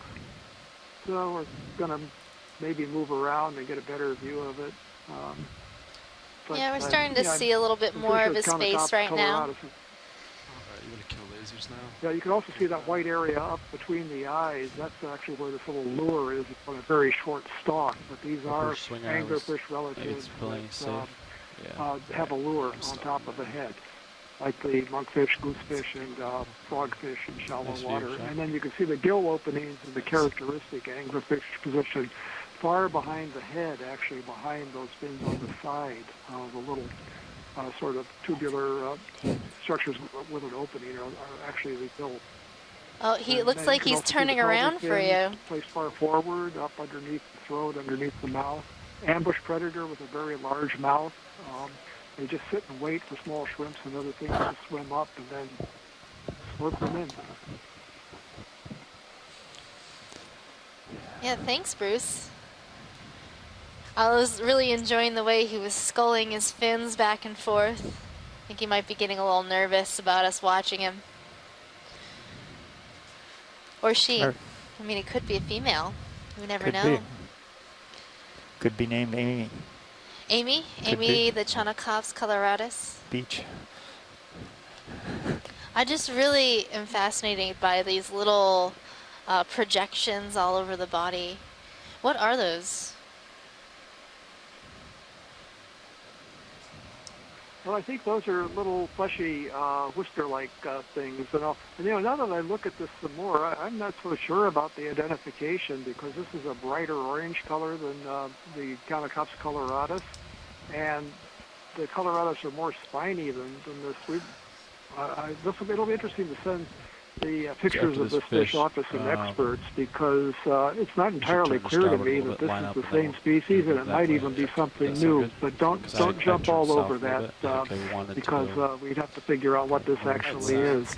But you're right; it does look different now that we have watched it for a while. It does look different from the Conocops coloratus that we usually see. Yeah, thanks, Bruce. It's really interesting. Watch it. Are you happy with this? Yes. Let's move on and see what else there is to see before the end of the dive. All right, video, come wide, please. If you saddle right, basically your same depth. If they ever show us a face, we should grab that shot. It's not really turning towards me. No. I can't see. I can't Yeah, turn we probably have about 10 minutes left. Is that right, Nav? We have 7 minutes left. 7 minutes left. Large stacked pulsar. See that? So let's find something else to zoom into. Big guy. in this They area. may have already seen See what there is to see.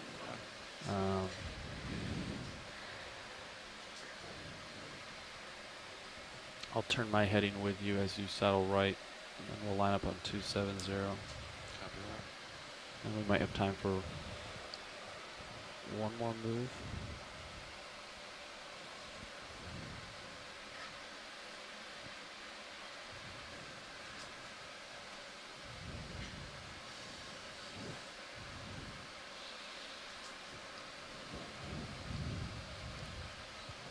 So we've got another one of those more golden Bathopathes or Staropathes.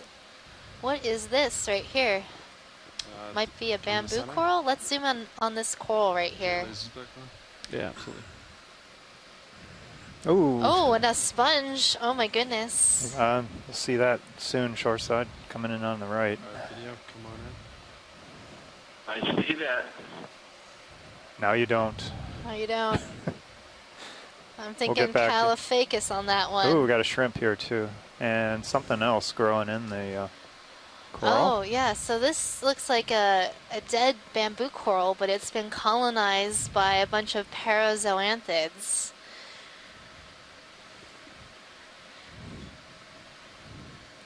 And what are the parazoanthids for the viewers at home? So we have two different ones here. We've got the yellow and a white version of parazoanthids, and they tend to live on top of other corals. Earlier I was talking about the gold coral and how it's epizoic on other species, meaning it lives on top of other species of coral. That is a parazoanthid.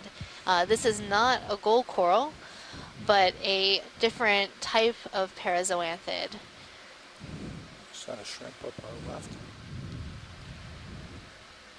So after a coral dies, it can be home to more animals, so it doesn't stop being part of the habitat. So this is definitely a pretty old bamboo coral, but it's still living on as habitat for these other corals. So what was the word? Epizoic?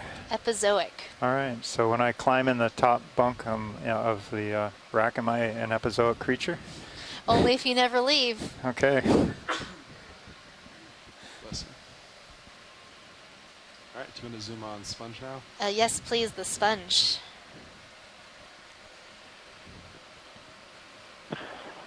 All right, Megan, I'll bet you know what type of sponge this is. I think it's a Caliphacus oxydiscus, which is a rosellid sponge. So it is a glass sponge in the family Rosellidae. And you can know these sponges by their nice thick stalk that's coming into the underside like a little mushroom.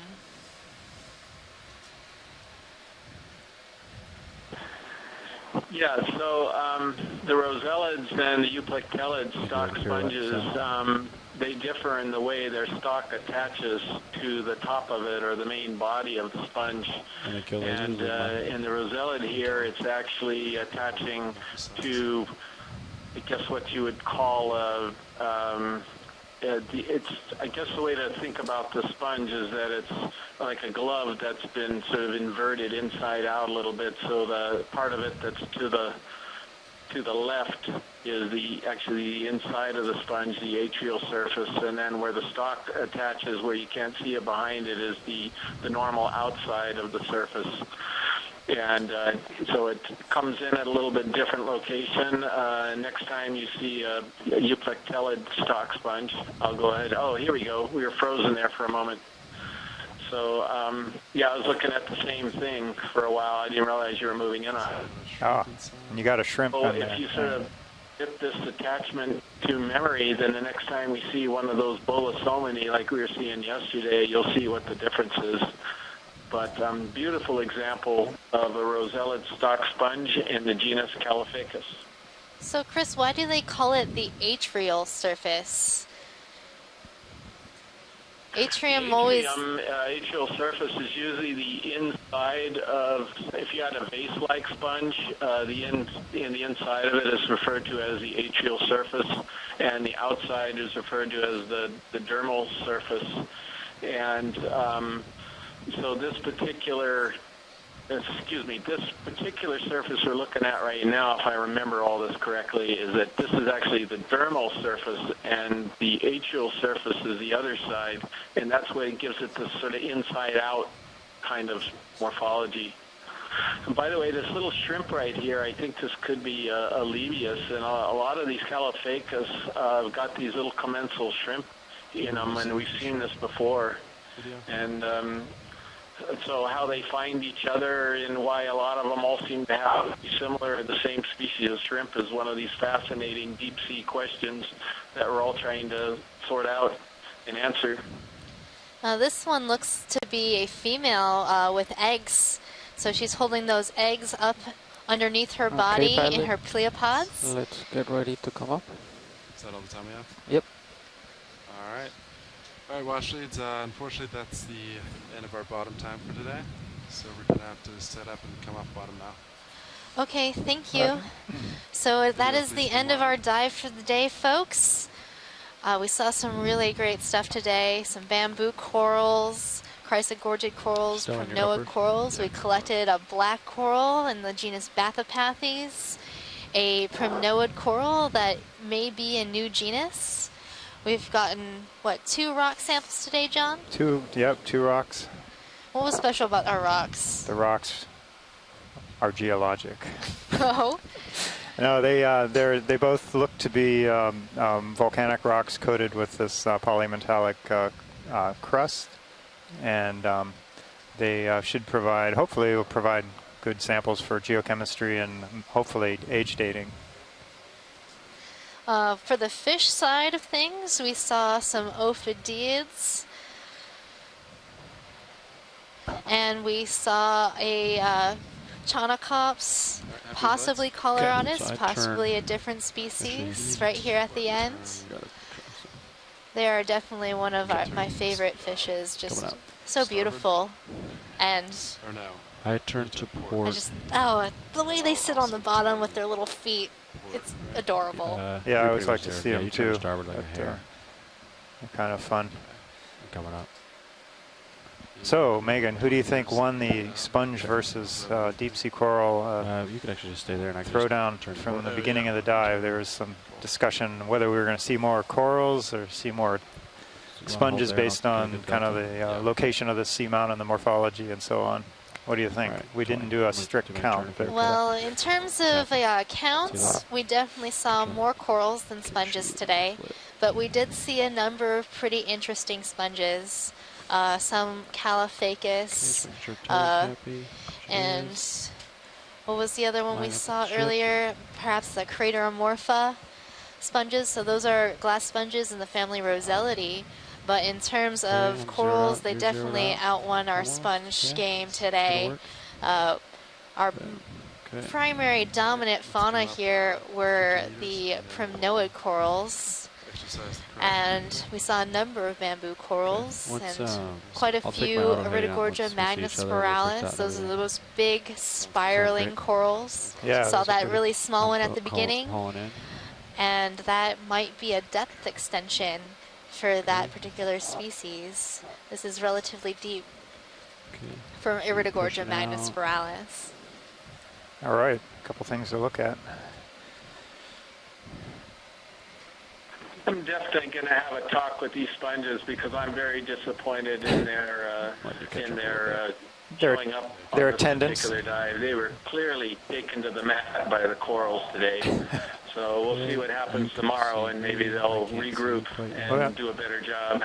Well, maybe we threw you off by going up kind of a mostly a talus slope, but probably good to get a look at some other environments. Well, and maybe we didn't see as many of our sponges because they were too small. We saw a couple cladorizid sponges, or those carnivorous sponges on rocks, and they tend to be of relatively small size. So we only saw them when we zoomed in today. So there's still some hope, Chris. Maybe the sponges did secretly win. Auto heading out. I'm comfortable. I don't know. I think we got to give this round to the corals. All right. We'll see what happens tomorrow. You can thanks give. a lot, guys. Okay. Interesting dive, and there's definitely more animals than I was expecting at this step. So in terms of the corals, so looks good. I'll be looking forward to tomorrow. It seems like our lucky charm, Mike here, who helped us pick our dive site today, helped choose a nice high-density deep-sea coral community. He's 0 for 6? 0 for 6, 6 and 0. 6 and up. He's got the spider sense. Spider Spence for those deep-sea coral communities. Pretty exciting. All right, yeah, we're off a little bit earlier today because of getting underway for our next site. And so thanks everybody for joining us. We need to do a little mapping tonight, I think, to be ready for the dive tomorrow, which has been the case every night so far. There's just not a lot done out here of a good enough quality to do diving with a multi-million-dollar vehicle on. So hope you understand. Yeah, tomorrow's dive will be at Beethoven Ridge. So we'll be channeling some Beethoven tonight, so put on your classical CDs and get in the mood. All right. All right, so. Sausages and beer, get ready. Indeed. This is Krusty and Squishy signing off. All right.